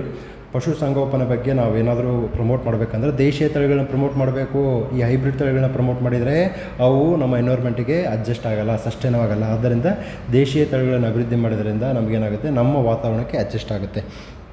ನಂತರದಲ್ಲಿ ಮೀನುಗಾರಿಕೆ. ಹೊನ್ನಾವರ ತಾಲೂಕಿನ ಕಾಸರಗೋಡಿನಲ್ಲಿ ಮೀನುಗಾರಿಕಾ ಸಂಶೋಧನಾ ಕೇಂದ್ರ ಸ್ಥಾಪನೆ, ಅಕ್ವಾ ಪಾರ್ಕ್ ಸ್ಥಾಪನೆ, ಮತ್ಸ್ಯ ಆಶಾಕಿರಣ ಯೋಜನೆಯಡಿ ಕರಾವಳಿ ಮೀನುಗಾರಿಕೆ ನೀಡುತ್ತಿರುವ ಪರಿಹಾರ ಮೊತ್ತದ ರಾಜ್ಯಪಾಲನ್ನು 1500ರಿಂದ 3000 ಇಂಥವೇ ಕೇಳ್ತಾನೆ KPSC. ಎಷ್ಟರಿಂದ ಎಷ್ಟು ಅಮೌಂಟ್? ಮೊದಲು 1500 ಕೊಡ್ತಿದ್ವಿ. ಏನಪ್ಪ ಇದು? ಮತ್ಸ್ಯ ಆಶಾಕಿರಣ ಯೋಜನೆ. ಸೊ ಮೀನುಗಾರರು ಕೆಲವೊಂದು ಅಂದರೆ ಈಗ ಮಾನ್ಸೂನ್ ಸಮಯದಲ್ಲಿ ಅವರು ಏನು ಮಾಡ್ತಾರೆ, ಮೀನುಗಾರಿಕೆ ಹೋಗಲ್ಲ. ಏನಕ್ಕೆ ಅಂತಂದರೆ ಅಂಥ ಸಂದರ್ಭದಲ್ಲಿ ಮೀನುಗಳ ಉತ್ಪಾದನೆ ಜಾಸ್ತಿ ಆಗುತ್ತೆ. ನಾವು ಚಿಕ್ಕ ಮೀನುಗಳನ್ನು ನಾವು ಹಿಡ್ಕೊಂಡ್ಬಿಟ್ರೆ ದೊಡ್ಡ ಮೀನುಗಳು ಬೆಳೆಯೋಕ್ಕೆ ಸಾಧ್ಯವಿಲ್ಲ. ಸೊ ಮೀನುಗಾರಿಕೆ ಪ್ರೋತ್ಸಾಹ ಮಾಡಬೇಕಂದ್ರೆ ಮಾನ್ಸೂನ್ ಸಮಯದಲ್ಲಿ ಮೀನುಗಾರಿಕೆ ನಿಷೇಧ ಮಾಡ್ತಂಥ ಸಂದರ್ಭದಲ್ಲಿ ಏನು ಮಾಡ್ತಾರೆ, ಈ ಒಂದು ಮೀನುಗಾರರಿಗೆ ಅಮೌಂಟನ್ನು ಕೊಡ್ತಾರೆ, ಪೆನ್ಷನ್ ಅಮೌಂಟ್ ಅಂತ. ಇದು 3000, 1500 ಇತ್ತು, 3000 ಆಗಿದೆ. ನಂತರದಲ್ಲಿ ಅನಾರೋಗ್ಯಕ್ಕೆ ಒಳಗಾದಾಗ ತ್ವರಿತ ರಕ್ಷಣೆಗಾಗಿ ರಾಜ್ಯದಲ್ಲಿ ಮೊದಲ ಬಾರಿ ಸಮುದ್ರ ಆ್ಯಂಬುಲೆನ್ಸ್ ಯೋಜನೆ ಜಾರಿ. ಸಮುದ್ರ ಆ್ಯಂಬುಲೆನ್ಸ್. ಕನಿಷ್ಠ ಬೆಂಬಲ ಬೆಲೆ. ಕರ್ನಾಟಕ ರಾಜ್ಯ ಕೃಷಿ ಬೆಲೆ ಆಯೋಗವು 26, ಕೇಂದ್ರ ಸರ್ಕಾರ 22+1 ಅಂದರೆ 23, ಕೇಂದ್ರ ಸರ್ಕಾರ 23, ರಾಜ್ಯ ಸರ್ಕಾರ 26. ಸೊ 22+1 ಅಂದರೆ ಈ ಕಬ್ಬಿಗೆ ಸಪ್ರೇಟಾಗಿ MSP ಬರುತ್ತೆ. MSP ರಿಲೇಟೆಡ್ ಕ್ವಶನ್ನು ಭಾಳ ಇಂಪಾರ್ಟೆಂಟು. ಈಗ ನೋಡಿ, ದೆಹಲಿಯಲ್ಲಿ ರೈತರು ಹೋರಾಟ ಏನು ಮಾಡ್ತಾಯಿದ್ದಾರೆ, MSPಗೆ ಶಾಸನೀಯ ಸ್ಥಾನಮಾನವನ್ನು ಕೊಡಬೇಕು. ಅದಕ್ಕೆ ಈಗ MSP ತುಂಬ ಇಶ್ಯೂಲ್ಲಿದೆ. ಸೊ MSP ಬಗ್ಗೆ ಓದ್ಕೊಳ್ಳಿ. ನಂತರದಲ್ಲಿ ಶಾಲಾ ಶಿಕ್ಷಣ ಮತ್ತು ಸಾಕ್ಷರತೆಗೆ ಸಂಬಂಧಪಟ್ಟಂಗೆ ನಾವು ಮನುಜರು ಶಾಲಾ ಕಾಲೇಜುಗಳಲ್ಲಿ ವಾರಕ್ಕೆ 2 ಗಂಟೆಗಳ ಕಾಲ ವಿಚಾರ ವಿಮರ್ಶೆ ಮತ್ತು ಸಂವಾದ ಚಟುವಟಿಕೆ. ಏನಪ್ಪ ನಾವು ಮನುಜರು ಅಂತಂದರೆ ಒಬ್ಬ ಮನುಷ್ಯನಿಗೇನು ಪ್ರೀತಿ, ಸಹಬಾಳ್ವೆ, ಸಹಕಾರ ಇವುಗಳ ಕುರಿತು ಏನಪ್ಪ ಅಂತಂದರೆ ಒಂದು ಚಿಂತನ ಮಂಥ ನಡೆಸೋದು ನಾವು ಮನುಜರು ಅನ್ನುವ ಕಾರ್ಯಕ್ರಮ. ಬೇರು ಚಿಗುರು ಕಾರ್ಯಕ್ರಮ ಅಂತ ಏನಪ್ಪ ಅಂತಂದರೆ ಹಳೆ ಸ್ಟೂಡೆಂಟ್ಗಳು ಇರ್ತಾರಲ್ಲ ಅವ್ರನ್ನೆಲ್ಲ ಒಗ್ಗೂಡಿಸಿ ಶಾಲೆಗಳನ್ನು ಏನು ಮಾಡ್ಬೋದು, ಡೆವಲಪ್ಮೆಂಟ್ ಮಾಡ್ತಕ್ಕಂಥ ಕಾರ್ಯಕ್ರಮ. ಪ್ರೇರಣಾ ಕಾರ್ಯಕ್ರಮ. ಸರ್ಕಾರಿ ಪಾಲಿಟೆಕ್ನಿಕ್ ಇಂಜಿನಿಯರಿಂಗ್ ಕಾಲೇಜುಗಳ ವಿದ್ಯಾರ್ಥಿಗಳಿಗೆ ವಿಷಯ ತಜ್ಞರು, ನಾಗರಿಕ ಸೇವಾ ಅಧಿಕಾರಿಗಳು, ಉದ್ಯಮಿಗಳಿಂದ ಪ್ರೇರಣೆ. ಏನಪ್ಪ ಪ್ರೇರಣೆ? ಬರೀ ನೀನು ಡಿಪ್ಲೊಮಾ ಮುಗಿಸಿದೆ, ಇಂಜಿನಿಯರಿಂಗ್ ಮುಗಿಸಿದೆ, ನೀನು ಜಾಬ್ ಹುಡ್ಕೋದು ಇಂಪಾರ್ಟೆಂಟ್ ಅಲ್ಲ. ನೀನೇನು ಮಾಡಬೇಕು, ಉದ್ಯೋಗ ನೀಡಬೇಕು, ಉದ್ಯೋಗದಾತ ಆಗಬೇಕು. ಇದಕ್ಕೆ ಸಂಬಂಧಪಟ್ಟ ಹಾಗೆ ನೀನು ಬರೀ ಇಂಜಿನಿಯರ್ಗಾಗೆ ಆಗಬೇಡ, ಅದಕ್ಕಿನ್ನೂ ಮೀರ್ಬೋದು ಹೆಂಗೆ ಬೆಳಿಬೇಕು ಅನ್ನೋದ್ರ ಬಗ್ಗೆ ಪ್ರೇರಣೆ. ಅಂದರೆ ಪ್ರೇರಣೆ ಪ್ರಮೋಟ್ ಮಾಡ್ತಕ್ಕಂಥ ಸ್ಪಿರಿಟ್. ಸೊ ಇದು ಪ್ರೇರಣೆ ಕಾರ್ಯಕ್ರಮ ಮಾಡ್ತಕ್ಕಂಥದ್ದು. Next labour department. Ashadeepa. Apprentice ತರಬೇತಿ ಪಡೆಯುತ್ತಿರುವ ಪರಿಶಿಷ್ಟ ಜಾತಿ SC ST ಅಭ್ಯರ್ಥಿಗಳಿಗೆ ನೀಡುವ ಸೌಲಭ್ಯ ವಿಸ್ತರಣೆ. ಶಿಷ್ಯ ವೇತನ ಅವಧಿಯನ್ನು 6 ತಿಂಗಳಿಂದ 1 ವರ್ಷ, ಮೊದಲು 6 ತಿಂಗಳಿತ್ತು, ಈಗ 1 ವರ್ಷಕ್ಕೆ ಹೆಚ್ಚಳ ಮಾಡಿದ್ದಾರೆ. ನೆಕ್ಸ್ಟು ಮಾಲೀಕರು ಅಪ್ರೆಂಟಿಸ್ ತರಬೇತಿ ಪಡೆದವರನ್ನು ಕಾಯಂ ಮಾಡಿಕೊಂಡರೆ ವೇತನ ಮರುಪಾವತಿ ಮಾಡುವ ಅವಧಿಯನ್ನು 1 ವರ್ಷದಿಂದ 2 ವರ್ಷಕ್ಕೆ ಹೆಚ್ಚಳ. ನೆಕ್ಸ್ಟ್ ಮಹಿಳಾ ಮತ್ತು ಮಕ್ಕಳ ಅಭಿವೃದ್ಧಿ ಮೈತ್ರಿ ಯೋಜನೆ, ಲಿಂಗತ್ವ ಅಲ್ಪಸಂಖ್ಯಾತರ ಬದುಕನ್ನು ಉತ್ತಮಪಡಿಸುವ ಯೋಜನೆ, ಮಾಸಾಸನವನ್ನು 8 ರಿಂದ 12 ರೂಪಾಯಿ. ಟ್ರಾನ್ಸ್ಜೆಂಡರ್ಸ್ಗೆ ಮೈತ್ರಿ ಯೋಜನೆ, ಇದೇ ಹೊಸ ಯೋಜನೆ ಅಲ್ಲ, ಇದನ್ನು ಹಳೆ ಯೋಜನೆ, ಇದನ್ನು ಏನು ಮಾಡಿದ್ದಾರೆ, ಅಮೌಂಟ್ ಜಾಸ್ತಿ ಮಾಡಿದ್ದಾರೆ. ನೆಕ್ಸ್ಟ್ ಮಹಾತ್ಮ ಗಾಂಧಿ ನಗರ ವಿಕಾಸ ಯೋಜನೆ, Mahatma Gandhi very important for examination. So ರಾಜ್ಯದ 10 ಮಹಾನಗರ ಪಾಲಿಕೆಗಳಲ್ಲಿ ಮೂಲಭೂತ ಸೌಕರ್ಯಗಳ ಅಭಿವೃದ್ಧಿಗೆ 2,000 ಕೋಟಿ, ಕೇವಲ 10 ಮಹಾನಗರ ಅಭಿವೃದ್ಧಿ ಪಾಲಿಕೆಗಳು. ನಂತರದಲ್ಲಿ ಸಮಾಜ ಕಲ್ಯಾಣ ಇಲಾಖೆ, ಪರಿಶಿಷ್ಟ ಪಂಗಡಗಳ ಕಲ್ಯಾಣ, ರಾಜ್ಯದಲ್ಲಿ ಪರಿಶಿಷ್ಟ ವರ್ಗಗಳ ಸರ್ವಾಂಗೀಣ ಅಭಿವೃದ್ಧಿಗಾಗಿ ಪರಿಶಿಷ್ಟ ಪಂಗಡಗಳ ಕಲ್ಯಾಣ ಇಲಾಖೆಗೆ ಪ್ರತ್ಯೇಕ ಸಚಿವಾಲಯ ಸ್ಥಾಪನೆ. ಈ ಇಲಾಖೆಯಡಿ ಆಶ್ರಮ ಶಾಲೆಗಳ ಹೆಸರನ್ನು ಮಹರ್ಷಿ, ಅಂದರೆ ಮೊದಲು ಆಶ್ರಮ ಶಾಲೆಗಳಿದ್ರು, ಹೆಸರು ಚೇಂಜ್ ಮಾಡ್ತಾರೆ. ಬಹಳಷ್ಟು ಸರ್ಕಾರಗಳು ಮಾಡೋದೇ ಇದನ್ನು. ಈಗ ಫಾರ್ ಎಕ್ಸಾಂಪಲ್ ಮೋದಿ ಸರ್ಕಾರ ಏನು ಮಾಡುತ್ತೆ, ಮೊದಲು ಇದ್ದಂತಹ ನಿರ್ಮಲ ಭಾರತ ಯೋಜನೆಯನ್ನು ಏನು ಮಾಡುತ್ತೆ, ಅವರು ಸ್ವಚ್ಛ ಭಾರತ ಮಿಷನ್ ಅಂತ ಮಾಡ್ತಾರೆ. ಸೊ ಹೆಸರು ಮಾತ್ರ ಚೇಂಜ್ ಮಾಡೋದು, ಬಟ್ ಆ ಕಂಟೆಂಟು ಏನಿರುತ್ತೆ, ಯೋಜನೆ, ಉದ್ದೇಶ, ಮಾನದಂಡಗಳು ಮ್ಯಾಕ್ಸಿಮಮ್ ಸೇಮ್ ಇರುತ್ತೆ. ಆಶ್ರಮ ಶಾಲೆಗಳು ಏನಾಗಿದೆ, ಮಹರ್ಷಿ ವಾಲ್ಮೀಕಿ ಆದಿವಾಸಿ ಬುಡಕಟ್ಟು ವಸತಿ ಶಾಲೆ ಎಂದು ಮರುನಾಮಕರಣ ಮಾಡಲಾಗಿದೆ. ಇದಾದ ನಂತರದಲ್ಲಿ ಅನ್ನ ಸುವಿಧಾ, ಇದು ಇಂಪಾರ್ಟೆಂಟು. 80 ವರ್ಷ ನೋಡಿ, ಇಲ್ಲಿ ಇಂಪಾರ್ಟೆಂಟು, 80 ವರ್ಷ ದಾಟಿದ ಹಿರಿಯ ನಾಗರಿಕರು ಮಾತ್ರ ಇರುವ ಮನೆಯ ಬಾಗಿಲಿಗೆ home delivery, it is like A Flipkart, ಆ ಥರ ಹೋಮ್ ಡೆಲಿವರಿ ಮೂಲಕ ಆಹಾರಧನ ತಲುಪಿಸುವ ಸಾಮಾಜಿಕ ಭದ್ರತೆ, ಸೋಷಿಯಲ್ ಸೆಕ್ಯೂರಿಟಿ. ಅಂದರೆ 80 ವರ್ಷ ತಟಾಯಿದವ್ರಿಗೆ ಅವರು ಯಾವುದೇ ಕಾರಣಕ್ಕೂ ಹೋಗೋಕ್ಕಾಗಲ್ಲ, ಅವ್ರಿಗೆ ಏನು ಮಾಡ್ತಾರೆ, ಈ ಅನ್ನ ಸುವಿಧಾ ಯೋಜನೆ ಮೂಲಕ ರೇಷನ್ ಫುಡ್ ಕಿಟ್ಟನ್ನು ಕೊಡ್ತಕ್ಕಂಥ ಕಾರ್ಯಕ್ರಮ. ನಂತರದಲ್ಲಿ ಕೌಶಲ್ಯ, ಇದು ಇಂಪಾರ್ಟೆಂಟ್. ಸ್ಕಿಲ್ಸು ಯಾಕಂತಂದರೆ ವಿತೌಟ್ ಸ್ಕಿಲ್ಸ್ ಏನಾಗುತ್ತೆ, ನಮಗೆ ಎಂಪ್ಲಾಯ್ಮೆಂಟ್ ಜನ್ರೇಷನ್ ಮಾಡೋಕ್ಕಾಗಲ್ಲ, ಮತ್ತು ಕ್ವಾಲಿಟಿ ಎಂಪ್ಲಾಯ್ಮೆಂಟ್ ಬರೋಕ್ಕಾಗಲ್ಲ. ಯುವ ನಿಧಿ ಪ್ಲಸ್ ಕೌಶಲ್ಯ ಅಭಿವೃದ್ಧಿ ಯೋಜನೆಯ ಮೂಲಕ ವಿಷಯಾಧಾರಿತ ಉದ್ಯಮಶೀಲತಾ ಅಭಿವೃದ್ಧಿ ತರಬೇತಿಯನ್ನು 25,000 ಯುವ ನಿಧಿ ಫಲಾನುಭವಿಗಳಿಗೆ ನೀಡುವಿಕೆ.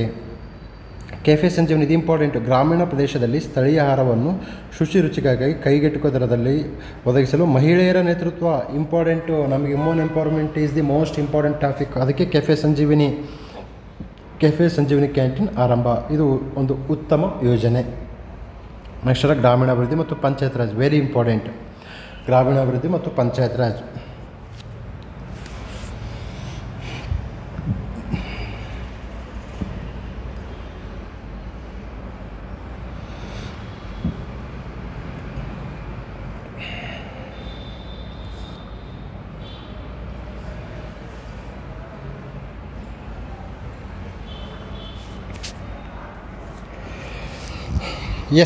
ಈಗ ಗ್ರಾಮೀಣಾಭಿವೃದ್ಧಿ ಮತ್ತು ಪಂಚಾಯತ್ ರಾಜ್. ಪ್ರಗತಿಪಥ ಯೋಜನೆ, ಗ್ರಾಮೀಣ ಭಾಗದ ರಸ್ತೆ ಸಂಪರ್ಕ ಜಾಲವನ್ನು ವ್ಯವಸ್ಥಿತ ಮತ್ತು ಗುಣಾತ್ಮಕವಾಗಿ ಅಭಿವೃದ್ಧಿಪಡಿಸುವ ಉದ್ದೇಶ. 189 ಗ್ರಾಮೀಣ ವಿಧಾನಸಭಾ ಕ್ಷೇತ್ರಗಳಲ್ಲಿ ತಲಾ 50 ಕಿಲೋಮೀಟರ್ನಂತೆ ಒಟ್ಟು 9,450 ಕಿಲೋಮೀಟರ್ ಉದ್ದದ ರಸ್ತೆ ಸಂಪರ್ಕ ಜಾಲ. ಪ್ರಗತಿ ಪಥ ಯೋಜನೆ ಗ್ರಾಮೀಣಾಭಿವೃದ್ಧಿಗೆ ಸಂಬಂಧಪಡುತ್ತೆ, ನಗರಗಳಿಗೆ ಅಲ್ಲ. ಕಲ್ಯಾಣ ಪಥ, ಕಲ್ಯಾಣ ಕರ್ನಾಟಕದಲ್ಲಿ ಕಂಡುಬರ್ತದೆ ಕಲ್ಯಾಣ ಪಥ ಯೋಜನೆ. 38 ವಿಧಾನಸಭಾ ಕ್ಷೇತ್ರ, ಇಡೀ ಕಲ್ಯಾಣ ಕರ್ನಾಟಕದಲ್ಲಿ ಕಂಡುಬರುವ ಎಲ್ಲ ವಿಧಾನಸಭಾ ಕ್ಷೇತ್ರ ಅಲ್ಲ, ಕೇವಲ ಆಯ್ದ 38 ವಿಧಾನಸಭಾ ಕ್ಷೇತ್ರಗಳಲ್ಲಿ ಮಾತ್ರ ಇದು ಕಲ್ಯಾಣ ಪಥ ಯೋಜನೆ ಆರಂಭ. ಹೋಮ್ ಬೆಳಕು, ಗ್ರಾಮ ಪಂಚಾಯತ್ಗಳಲ್ಲಿ ವಿದ್ಯುತ್ ಬಳಕೆ ಮೇಲೆ ನಿಗಾ ವಹಿಸಲು ವಿದ್ಯುತ್ ವೆಚ್ಚ ಕಡಿಮೆ ಮಾಡಲು 50 ಅಷ್ಟೇ. ಹೋಮ್ ಬೆಳಕು ಏನಪ್ಪ ಅಂತಂದರೆ ಆ ವಿದ್ಯುತ್ ವೆಚ್ಚವನ್ನು ಕಡಿಮೆ ಮಾಡಬೇಕು ಮತ್ತು ವಿದ್ಯುತ್ತನ್ನು ಸಮರ್ಪಕವಾಗಿ ಬಳಕೆ ಮಾಡಬೇಕು. ಕೇವಲ 50 ಗ್ರಾಮ ಪಂಚಾಯತ್ಗಳಲ್ಲಿ ಸೋಲಾರ್ ದೀಪ. It is good.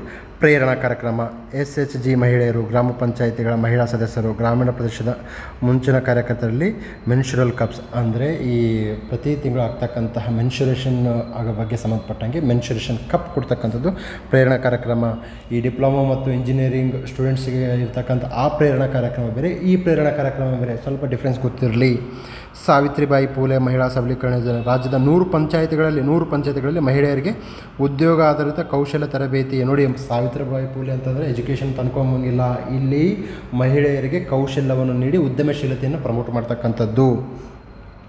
ರಾಜ್ಯದ 5ನೇ ಹಣಕಾಸು ಆಯೋಗ, ರಾಜ್ಯ ಸರ್ಕಾರ ಮತ್ತು ಪಂಚಾಯತ್ ರಾಜ್ ಹಾಗೂ ಅದರ ಸ್ಥಳೀಯ ಸಂಸ್ಥೆಗಳ ನಡುವಿನ ಹಂಚಿಕೆ ಮಾಡಬೇಕಾದ ಅನುದಾನದ ಸೂತ್ರಗಳ ಬಗ್ಗೆ ಅಧ್ಯಯನ ನಡೆಸಿ ವರದಿ ನೀಡಲು ಸಿ. ನಾರಾಯಣಸ್ವಾಮಿ. ರಾಜ್ಯ ಹಣಕಾಸು ಆಯೋಗ ಇದು ಸಾಂವಿಧಾನಿಕ ಸಂಸ್ಥೆನ ಅಥವಾ ಅಲ್ಲ ಅನ್ನೋದ್ರ ಬಗ್ಗೆ ಕಾಮೆಂಟ್ ಸೆಕ್ಷನಲ್ಲಿ ಮೆನ್ಷನ್ ಮಾಡಿ. ಸೊ ಇದು ರಾಜ್ಯ ಹಣಕಾಸು ಆಯೋಗ ಸಾಂವಿಧಾನಿಕ ಅಲ್ವಾ? ಸೊ ಅದರ ಅಧ್ಯಕ್ಷ ಯಾರಪ್ಪ? ಸಿ. ನಾರಾಯಣಸ್ವಾಮಿ. ಕೇಂದ್ರದಲ್ಲೂ ಸಹ 16ನೇ ಹಣಕಾಸು ಆಯೋಗ ರಚನೆ ಆಗಿದೆ, ಅದರ ಅಧ್ಯಕ್ಷ ಯಾರು ಅನ್ನೋದ್ರ ಬಗ್ಗೆ ಕಾಮೆಂಟ್ ಸೆಕ್ಷನಲ್ಲಿ ಮೆನ್ಷನ್ ಮಾಡಿ. ನಂತರದಲ್ಲಿ ಮಾಹಿತಿ ತಂತ್ರಜ್ಞಾನ, ಜೈವಿಕ ತಂತ್ರಜ್ಞಾನ, ವಿಜ್ಞಾನ ತಂತ್ರಜ್ಞಾನ. ನವೋದ್ಯಮದ ವಲಯದ ಅಭಿವೃದ್ಧಿ ಕಾರ್ಯಕ್ರಮಗಳು. ರಾಜೀವ್ ಗಾಂಧಿ ವಾಣಿಜ್ಯೋದ್ಯಮ ಕಾರ್ಯಕ್ರಮಗಳ ಅಡಿ ನವೋದ್ಯಮ ಅಂದರೆ ಸ್ಟಾರ್ಟಪ್ ಉತ್ತೇಜನಕ್ಕಾಗಿ ಜ್ಞಾನಾಧಾರಿತ ತಂತ್ರಜ್ಞಾನ ಚಾಲಿತ ಪರಿಕಲ್ಪನೆ ಮತ್ತು ನಾವೀನ್ಯತೆ ಘೋಷಣೆ. ಸೊ ಬೆಂಗಳೂರು ಅಂದರೆ ಸ್ಟಾರ್ಟಪ್ ಅಂದರೆ ಬೆಂಗಳೂರು.